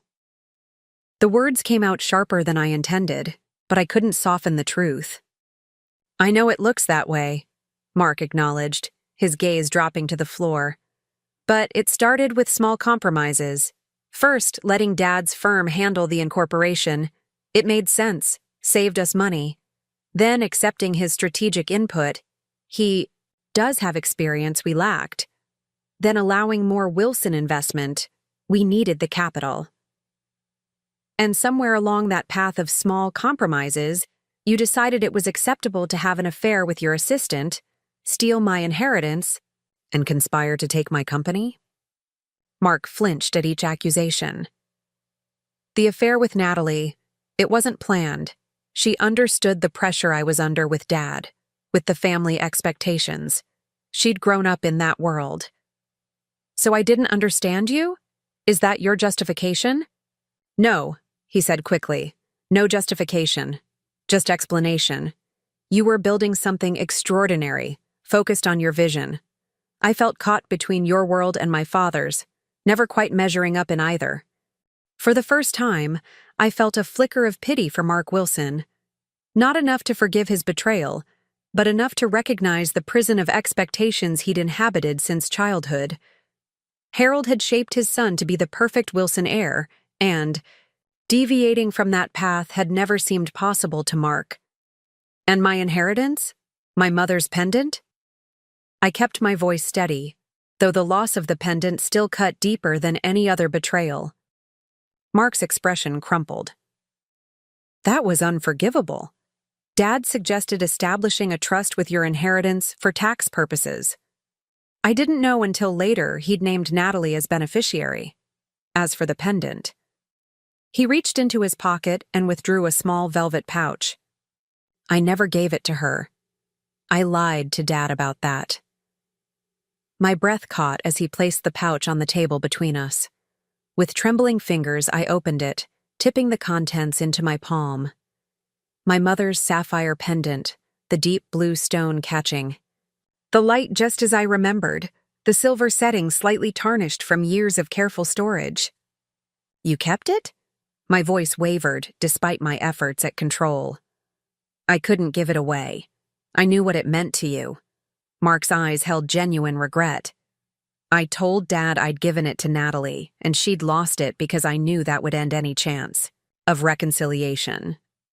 I wanted to make a clean break impossible. The calculation in this act, keeping the pendant to ensure I could never fully escape the Wilson orbit, was so manipulative it momentarily overshadowed the relief of having this precious piece of my history returned. Why are you returning it now? Mark looked away. Because I finally understand what I've lost. Not just my marriage, but my integrity. My sense of who I am apart from being Harold Wilson's son. He met my gaze directly. I can't undo what's been done, but I can stop making it worse. I closed my fingers around the pendant, its familiar weight both comforting and painful. Thank you for returning this. But it doesn't change anything between us. I know.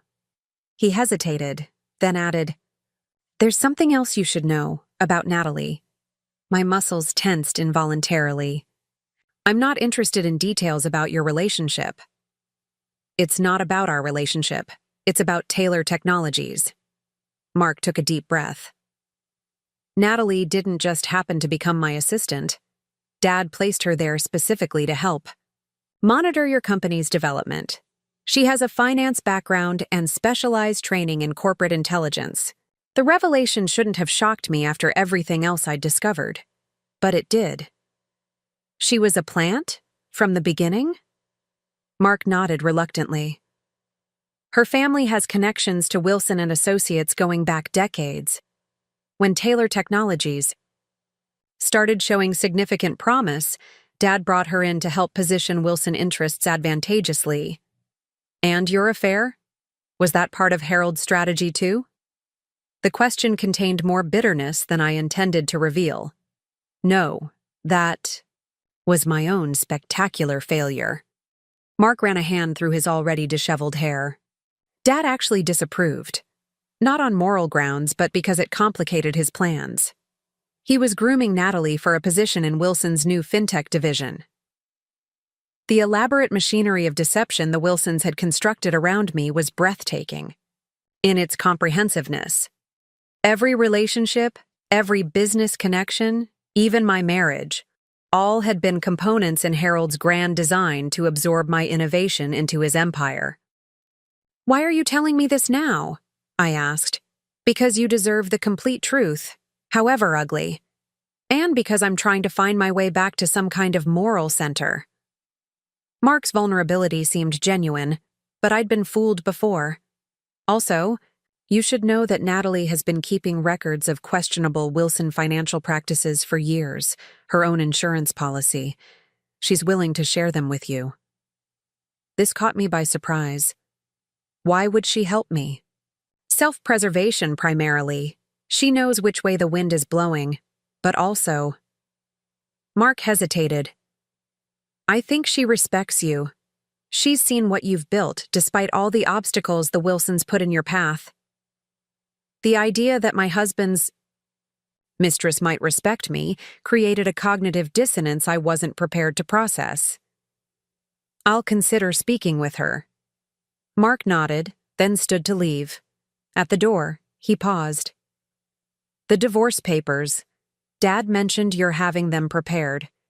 "Yes, Diane is handling it. I won't contest anything. Whatever settlement you propose, I'll accept it." The offer should have felt like victory, but instead it just underscored the hollowness of what our marriage had become, a business arrangement being efficiently dissolved.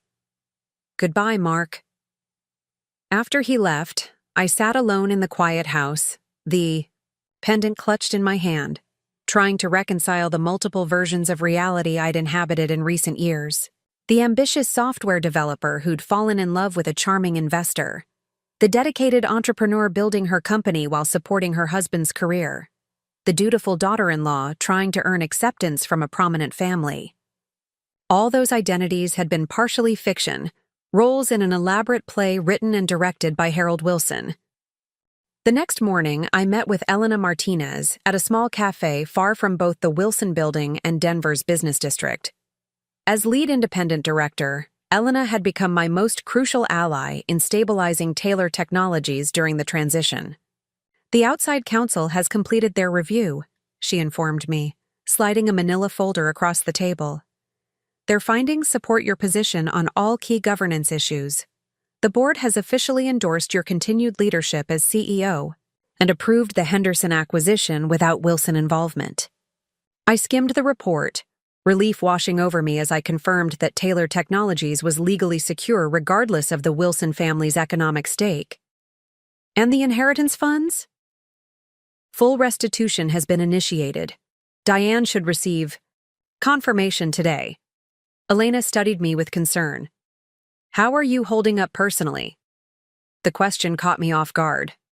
Throughout the crisis, I'd compartmentalized rigorously, focusing on business strategy, legal maneuvers, and tactical responses while suppressing the emotional aftermath of discovering my entire marriage had been built on calculation rather than love. "I'm managing," I said, the standard response I'd given everyone. But Elena deserved more honesty. "Actually, I'm not sure. Professionally, everything is proceeding as it should. Personally, it's complicated." Elena nodded understanding. At 62, she had navigated the male-dominated tech world for decades, breaking barriers and undoubtedly facing her own betrayals along the way. "When my first company was acquired, my co-founder, also my fiancé at the time, negotiated a separate deal behind my back," she shared unexpectedly. "He walked away with twice my compensation and a senior position at the acquiring company, while I was offered a minor role with limited authority." "What did you do?" I asked, grateful for her willingness to share her experience. "I declined their offer, took my reduced payout, and started again. 2 years later, my new company became their biggest competitor." She smiled slightly at the memory. The point is, Jessica, this moment of betrayal doesn't define your story. It's just a particularly difficult chapter. Her perspective helped reframe my situation. I had been viewing recent events as the collapse of the life I'd built, but perhaps they were actually the foundation of something more authentic. A future built on my terms, rather than accommodating Wilson family expectations. I've been so focused on what I've lost, I admitted. My marriage, my relationship with a family I thought had accepted me, certain assumptions about my life's trajectory. And now you get to redefine all of that, Elena pointed out. Not many people receive such a clean slate mid-career. Her reframing stayed with me as I drove to my next appointment, a meeting with Natalie Parker at a discreet hotel bar across town. I'd debated whether to meet her at all, but professional pragmatism had overcome personal aversion. If she truly had records of questionable Wilson financial practices, that information could provide additional leverage in finalizing the separation between Taylor Technologies and Wilson and Associates. Natalie was already seated at a corner table. When I arrived, her posture straight and professional despite the personal awkwardness of our situation. Up close, I could see why Mark had been attracted to her. She was conventionally beautiful in a polished way that aligned perfectly with Wilson family aesthetics. But there was also an intelligence in her eyes that suggested she was more than the corporate spy Mark had described. "Thank you for meeting me," she began, her voice carefully neutral. "I understand your reluctance." "Let's keep this professional," I suggested, sitting down across from her. "Mark mentioned you have information about Wilson financial practices. That might be relevant to me." She nodded, opening her designer handbag and removing a USB drive. 6 years of financial records documenting how Harold Wilson has systematically used client funds to shore up Wilson family investments, manipulated company valuations for favorable tax treatment, and created shell entities to obscure financial flows between related parties. I made no move to take the drive. "Why are you giving me this?" Natalie met my gaze directly. "Self-preservation, primarily. Harold Wilson is going down. Maybe not publicly if you accept his settlement offer, but within financial circles word is spreading. I need to be on the right side of that fall."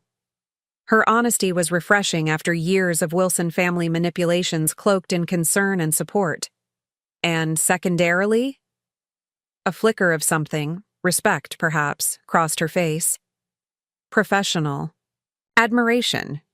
You built something genuine that the Wilsons couldn't create themselves, so they tried to take it. That's not how business should work." "But you participated in their scheme." "I did," she acknowledged without defensiveness. "I was brought into Wilson and Associates directly from business school, groomed for a specific role in Harold's organization. The assignment to monitor Taylor Technologies through Mark was presented as a standard corporate intelligence operation, not personal sabotage." "And your relationship with my husband? Was that also a standard operation?" To her credit, Natalie didn't flinch.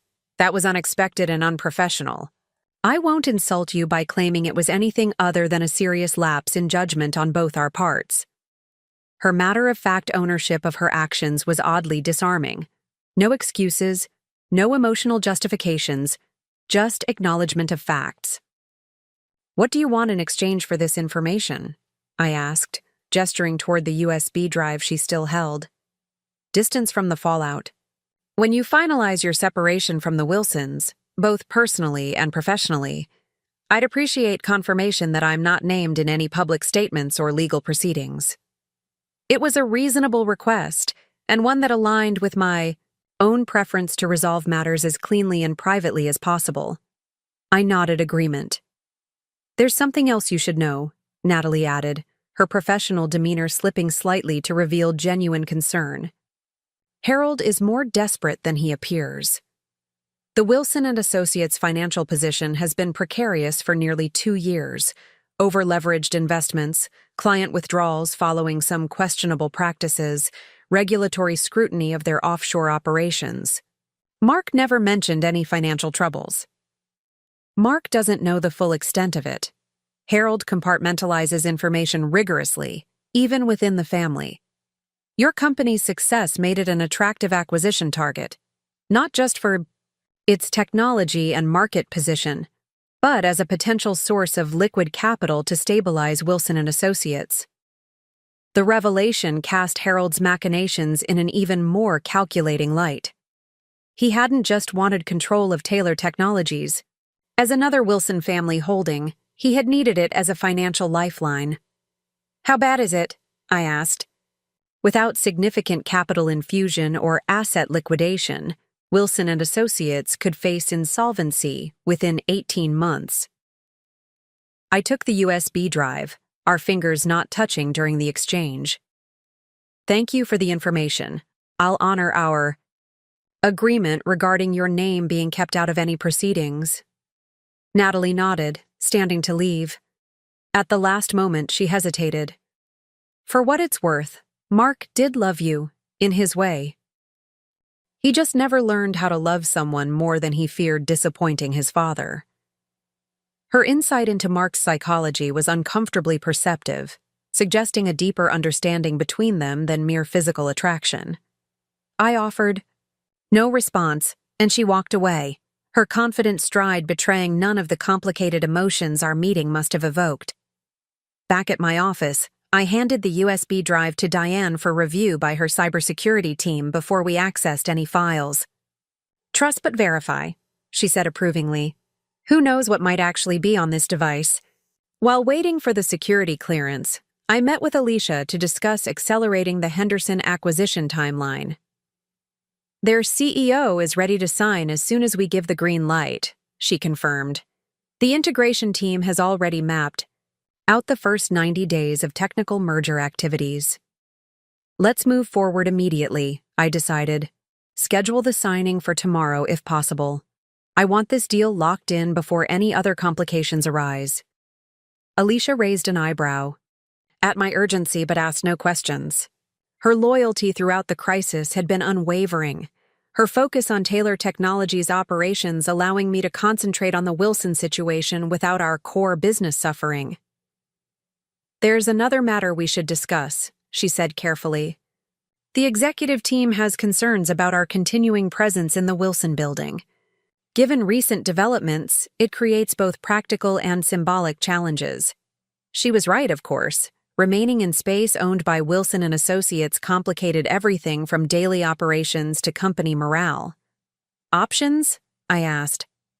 "I've identified 3 potential locations that could accommodate our current staff plus Henderson's team. All are available for immediate occupancy with flexible lease terms." She handed me a folder with property details. "The River North Tech corridor space is my recommendation. Modern infrastructure, room for growth, and appropriately distanced from any Wilson associations." The thorough preparation reminded me why Alicia had been my second hire. Her ability to anticipate needs and present solutions rather than problems had been invaluable throughout Taylor Technologies' growth. "Schedule viewings for tomorrow after the Henderson signing," I instructed. "And Alicia, thank you for everything these past weeks." She smiled slightly. "Just doing my job. Though I must admit, watching you outmaneuver Harold Wilson has been professionally satisfying. The man has interrupted me in meetings to ask for coffee 6 times since we moved into this building." That evening, Diane called with 2 significant updates. First, the security team cleared Natalie's USB drive. It contains exactly what she claimed: extensive documentation of questionable Wilson financial practices, some potentially crossing into illegal territory. And the second update? "Your divorce terms have been accepted without contest. Mark has signed everything, agreeing to all proposed settlements and confidentiality provisions. Additionally, Harold has countersigned the corporate separation agreement, accepting your terms for disentangling Taylor Technologies from Wilson and Associates oversight." The swift capitulation confirmed what Natalie had revealed. The Wilsons needed this resolved quickly and quietly, their apparent strength masking significant vulnerability. What happens now? I asked, feeling strangely deflated by the anticlimax. After weeks of high-stakes confrontation and strategic planning, the matter was concluding with signatures on documents rather than dramatic showdowns. Now you rebuild, Diane said, echoing my own earlier words. Professionally, you've already started with the Henderson acquisition and new office search. Personally, she hesitated. That's not my area of expertise, but I imagine it involves similar principles. Assess what remains, determine what you want to construct, and begin laying new foundations. The corporate resolution process moved with surprising speed once Harold recognized his limited options. Within 2 weeks, Taylor Technologies had completed the Henderson acquisition, relocated to our new River North headquarters, and restructured our board to replace Wilson-affiliated directors with independent technology and finance leaders. The Wilson family retained their economic interest in the company as passive investors, but with no management influence or board representation. My ownership position was solidified through a new share structure that maintained the Class A voting protections while creating additional equity incentives for key employees and the incoming Henderson team. Throughout this transition, I maintained minimal personal contact with Mark or Harold, conducting necessary communications through attorneys. The divorce proceeded without drama, the settlement terms generous enough to avoid contest, but structured to ensure complete separation of our financial and legal entanglements. The sapphire pendant remained in my office desk drawer, not yet integrated into my daily life, but no longer lost.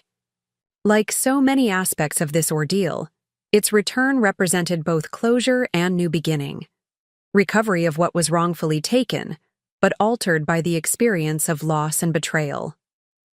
6 weeks after the board meeting showdown, I invited Elena Martinez to tour our new headquarters. As we walked through the open, light-filled space with its collaborative workstations and glass-walled meeting rooms, her approval was evident. "You've created something remarkable here," she observed as we paused in the reception area where the Taylor Technologies logo, redesigned without the Wilson blue, now adorned the wall in vibrant teal and silver. "Not just the company, but the culture. These people believe in your vision." "Our vision," I corrected gently. "The executive team and board have been instrumental in shaping what Taylor Technologies is becoming." "Speaking of becoming," Elena said as we entered my office overlooking the downtown skyline, "have you given thought to what's next for you personally? Professional success is clearly on track, but there's more to life than corporate achievements." The question touched on considerations I'd been deliberately avoiding. With Taylor Technologies secure and my marriage concluded, I had unprecedented freedom to redefine my personal identity and priorities. The prospect was both exhilarating and terrifying. "I'm establishing the Rose Taylor Memorial Scholarship for Women in Technology," I shared, using my inheritance funds plus a matching contribution from Taylor Technologies. Beyond that, I'm still figuring it out. Elena nodded understanding. The hardest transitions are often not the ones imposed on us, but the ones where we suddenly have true choice after periods of constraint. Exactly. For years, my identity was shaped by external forces, being Mark Wilson's wife, navigating Wilson family expectations, building Taylor Technologies within parameters others established. Now those constraints are gone, and I'm rediscovering who Jessica Taylor actually is without those defined roles. "And who is she?" Elena asked with genuine curiosity. I gestured toward the window, where construction cranes dotted the Denver skyline, tangible evidence of growth and transformation. Still under construction, but the foundation is solid and the architectural plans are becoming clearer every day. Later that afternoon, I met with the Henderson Systems team to review integration progress. Their patient outcome prediction model was already being incorporated into our healthcare analytics platform, with preliminary results exceeding even our optimistic projections. The collaborative energy between our development teams suggested cultural integration was proceeding as smoothly as technical integration. As the meeting concluded, Michael Henderson, the former CEO who now led our healthcare division, lingered behind. "I wanted to thank you personally," he said, his typically reserved manner softened by evident sincerity. When the acquisition discussions began, we had interest from several larger companies, but chose Taylor Technologies because of your reputation for ethical leadership and innovative culture. Recent events have only confirmed that was the right decision. His acknowledgement touched me unexpectedly. Throughout the Wilson crisis, I had focused on legal strategies and corporate maneuvers, with little time to consider the human impact of leadership decisions on our expanded team.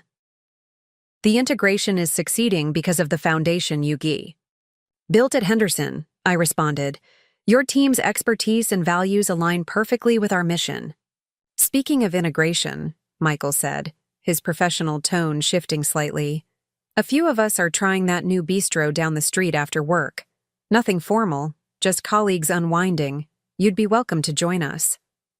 The invitation represented something I hadn't experienced in years: casual professional socialization without Wilson family oversight or expectations. Just colleagues appreciating each other's company without hidden agendas. "I'd like that," I said, surprising myself with how much I meant it. That evening, sharing appetizers and conversation with the Henderson team, I caught a glimpse of the future taking shape. Professional relationships built on mutual respect, personal connections developing organically without manipulation, a life constructed according to my own values rather than externally imposed expectations. When I finally returned home, to the Cherry Creek house I had decided to keep despite its Wilson associations, now redecorated to reflect my own aesthetic, I removed the sapphire pendant from its velvet pouch. The blue stone caught the light as I fastened it around my neck, its weight familiar and yet transformed by all that had happened since I last wore it. In my grandmother's jewelry box, I found a small folded note in her handwriting that I hadn't noticed before. "Remember who you are," it read simply, "not who others expect you to be." Standing before the mirror, I saw not the polished Mrs. Wilson of recent years, nor the ambitious software developer of my early career, but someone new, emerging from the crucible of betrayal and reclamation, stronger, clearer, and finally, authentically herself. 6 months after the Wilson family separation, Taylor Technologies celebrated the successful launch of our healthcare analytics platform. The integration of Henderson Systems technology had accelerated our development timeline, allowing us to bring a revolutionary patient outcome prediction tool to market ahead of schedule. Major hospital systems across the country had begun implementing our solution, with preliminary data showing significant improvements in treatment effectiveness and resource allocation. The launch party, held in our River North headquarters, represented more than just a product milestone. It was the public debut of Taylor Technologies as a fully independent entity, free from Wilson influence or oversight. Industry press mingled, with healthcare executives and technology partners, all witnessing the company's transformation from promising startup to established market leader. "Remarkable achievement, Jessica," Elena commented as we observed the networking happening around us. From corporate crisis to industry transformation in half a year. Not many leaders could navigate that journey successfully. "Not many leaders have support networks like I've been fortunate to find," I replied, genuinely appreciative of how my professional circle had expanded since breaking free from the Wilson orbit. "The independent board you helped assemble has been instrumental in this transition." "Speaking of transitions," Elena said, lowering her voice slightly, "have you heard the latest about Wilson and Associates?" I hadn't spoken directly with Mark or Harold since finalizing our separation agreements, but industry gossip inevitably reached me. Something about restructuring their asset management division? Elena nodded. "That's the public story. The reality is more dramatic. 3 major institutional clients pulled their portfolios last month. The SEC has opened a formal investigation into their offshore investment practices. and I heard from a reliable source that they're liquidating their Aspen property to shore up operating capital. The news confirmed what Natalie had revealed months earlier. Wilson and Associates was in serious financial trouble, their carefully maintained facade of prosperity crumbling under regulatory scrutiny and client departures. While vindication might have been a natural response, I felt an unexpected complexity of emotions. The Wilson Empire's collapse would affect innocent employees and clients, not just Harold and his family. I hope they find a way to restructure ethically, I said finally. Too many people depend on that firm for their livelihoods. Elena studied me with approval. Most people in your position would be celebrating their downfall. Revenge is exhausting. I'd rather focus my energy on building something meaningful. The sentiment wasn't practiced or performative. It reflected a genuine shift in my priorities since reclaiming my company and personal autonomy. As the evening progressed, I found myself in conversation with Michael Henderson, whose healthcare division was now the fastest-growing segment of our business. What had begun as collegial appreciation had evolved into something more personal. Over recent months, dinners that extended beyond professional discussions, weekend hikes in the Colorado mountains, shared interests discovered gradually without pressure or agenda. The Cleveland hospital system called today, he informed me, his characteristic reserve softened by excitement. Their preliminary results show a 22% improvement in treatment optimization using our platform. They're expanding implementation to all departments 6 months ahead of schedule. That's not just a business win, I noted. That's real people receiving better care because of what we've built together. Michael's smile reached his eyes in the way I'd come to appreciate, genuine, unguarded, without the calculated charm that had once attracted me to Mark. Precisely why I was so determined to partner with Taylor Technologies. Your vision always extended beyond profit margins to actual human impact. Later that evening, as the event wound down, I stood alone in my office, looking out at the Denver skyline illuminated against the night sky. The woman reflected in the window glass was both familiar and transformed, still recognizably Jessica Taylor, but with a quiet confidence that came from surviving betrayal and emerging stronger. My phone buzzed with a text from Mark, the first direct communication in months. Congratulations on the healthcare platform launch. The press coverage is impressive. I'm genuinely happy for your success. The message was unexpectedly straightforward, without the manipulative subtext that had characterized so many of our interactions. After a moment's consideration, I replied simply, "Thank you." Another message followed. "I'm leaving Wilson and Associates, starting fresh with a smaller firm in Chicago next month." This was significant news, Mark breaking away from his father's firm, the legacy he had been groomed to inherit since childhood. "A clean start seems wise," I responded neutrally. "It's long overdue," came his reply. "Some lessons take longer to learn than others. Wishing you continued success, Jessica." The exchange left me reflective rather than vindictive. Mark had been as much Harold's victim as perpetrator, shaped from birth to prioritize family legacy over personal integrity. His moral compass calibrated to Wilson standards rather than universal principles. His departure from the family firm suggested he was finally attempting to establish his own identity, independent of Harold's influence. The following morning, I met with our executive team to review the healthcare platform launch metrics and discuss next quarter's priorities. The collaborative energy in the room reflected Taylor Technologies' evolved culture. Diverse perspectives freely shared, innovative ideas welcomed regardless of organizational hierarchy, decisions made transparently, based on data rather than politics. The integration team has identified additional synergies between our retail analytics engine and the healthcare predictive models, James reported, his enthusiasm evident. We could potentially expand into pharmaceutical supply chain optimization with minimal additional development resources. That aligns perfectly with our strategic roadmap, Alicia noted. Several existing clients have already inquired about capabilities in that direction. Let's explore it further, I agreed. Draft. A preliminary scope and resource requirements for review next week.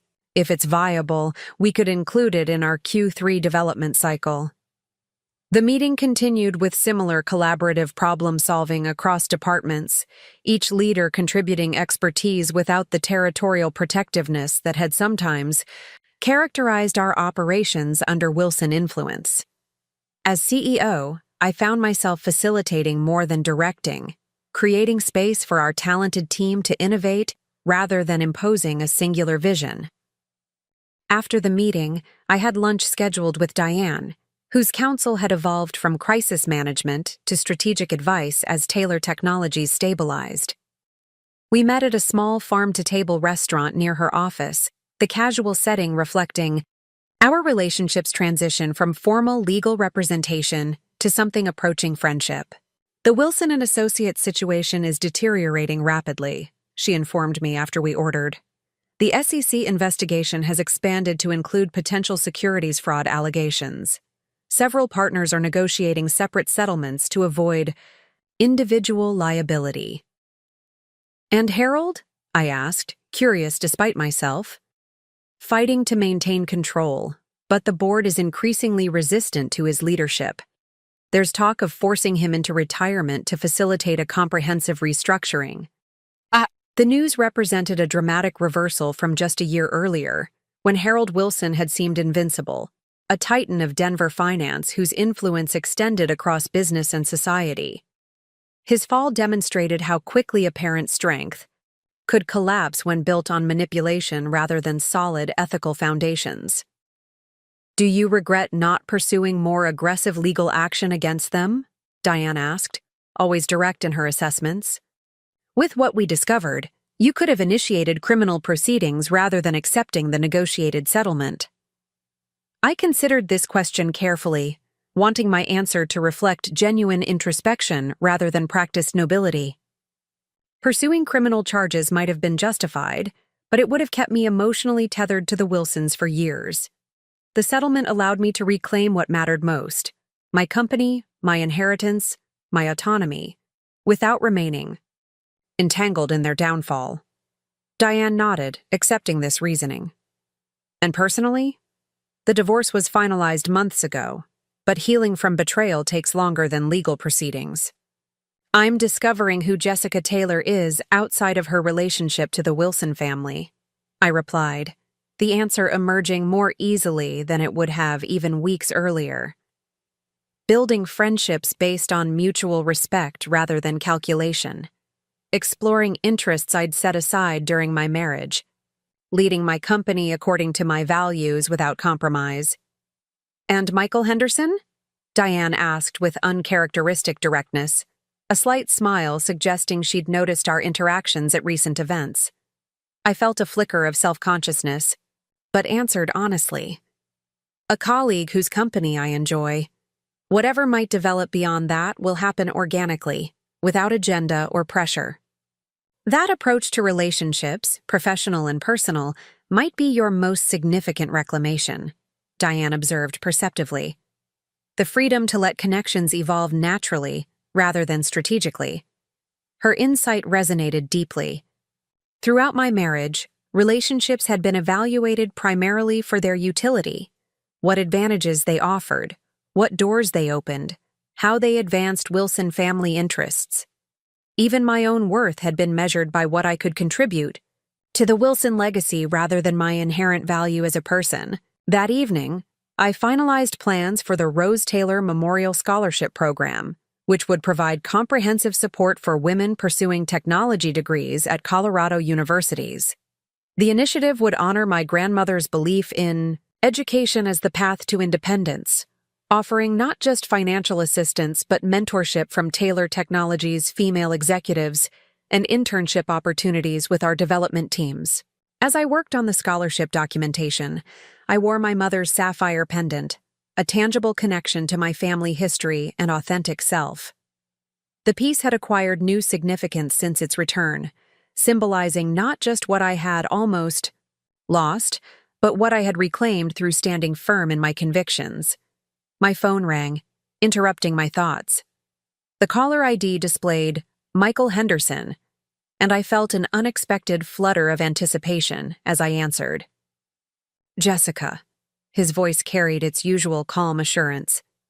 I apologize for calling after hours. I just received word that Mayo Clinic wants to pilot our platform in their oncology department. They're sending a team next week to discuss implementation details. That's extraordinary news, I replied, genuinely excited. Mayo Clinic represented healthcare's gold standard. Their adoption would accelerate industry acceptance exponentially.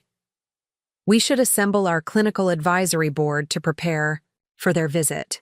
Already in progress, Michael confirmed, but that's not actually why I called. He paused, his typically confident tone giving way to something more hesitant.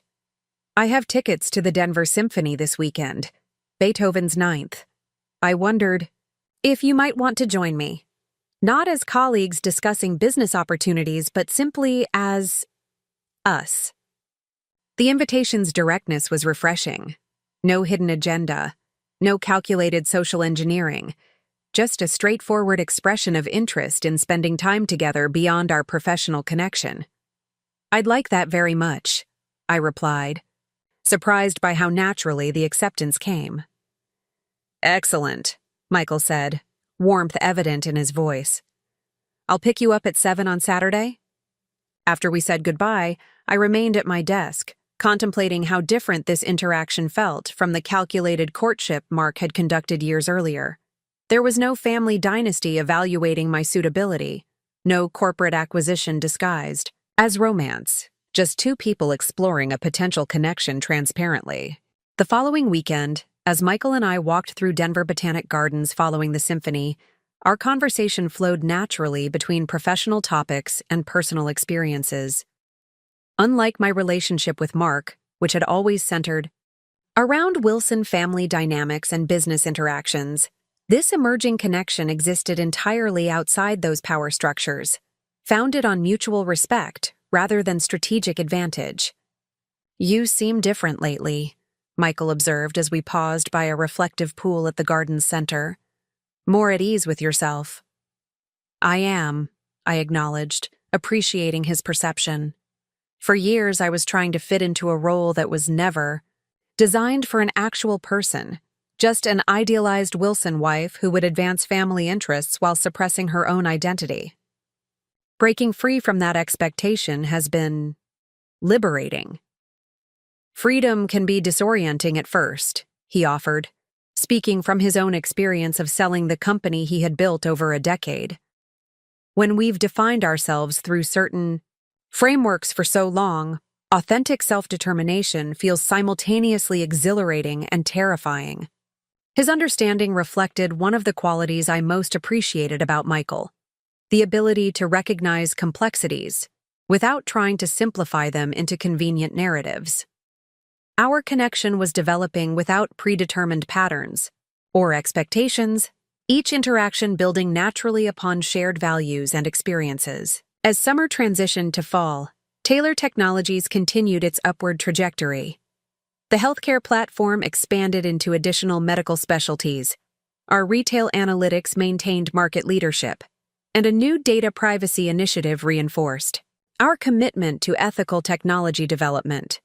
Industry recognition accumulated through innovation awards and favorable analyst coverage, validating our independent path. Occasionally, news about the Wilsons reached me through business publications or industry conversations. Wilson & Associates had undergone significant restructuring, with Harold forced into retirement and external leadership appointed to salvage the firm's reputation. Mark had established himself at a boutique investment firm in Chicago, deliberately, distancing himself from his father's business methods while maintaining family connections. These developments registered as information rather than emotional triggers, relevant to understanding Denver's business landscape, but no longer central to my personal narrative. The Wilsons had been a chapter in my story, not its defining plot. 1 year after the boardroom confrontation that had changed everything, I stood at the podium during Taylor Technologies' annual company gathering, looking out at the expanded team that now included over 200 employees.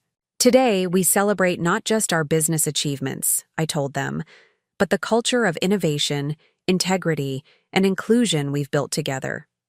Taylor Technologies exists to create technology that genuinely improves lives, from retail experiences to healthcare outcomes, while honoring the dignity of everyone involved in that mission.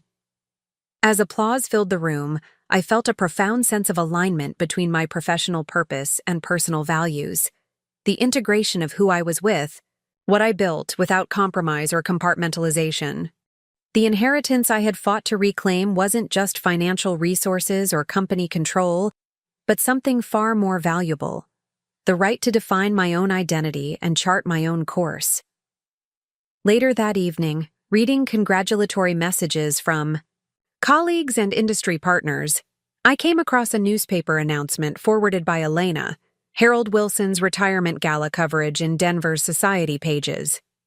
The accompanying photograph showed Harold accepting a Lifetime Achievement Award from the city's financial community, his expression revealing the strain beneath his composed exterior. Natalie Parker stood in the background among other Wilson and Associates employees, her gaze directed toward the camera with unreadable intensity. The image stirred complex emotions rather than simple vindication. Harold had built his empire through manipulation and ethical compromise, yet much of his work had genuinely benefited clients and the community. His methods deserved condemnation, but his contributions merited acknowledgement. Human legacies rarely sorted neatly into heroes and villains. Most contained elements of both, their ultimate impact determined by the balance between harm and benefit they created in the world. I closed the article, turning instead to finalize details for tomorrow's launch of the Rose Taylor Memorial Scholarship. My grandmother's wisdom continued guiding my path forward. Remember who you are, not who others expect you to be. In reclaiming my inheritance, both material and spiritual, I had finally become fully myself, neither defined by the Wilson family's rejection nor confined by their acceptance. My journey from betrayal to reclamation had transformed not just my circumstances, but my fundamental understanding of value, what truly constituted wealth worth inheriting and legacy worth building. As I fastened my mother's sapphire pendant around my neck, its weight familiar and comforting, I recognized that the most important inheritance wasn't the company I'd fought to protect or the funds I'd recovered, but the conviction to live authentically, regardless of external pressures or expectations. That inheritance, unlike any material possession, could never be taken away. Up next, you've got 2 more standout stories right on your screen. If this one hit the mark, you won't want to pass these up. Just click and check them out.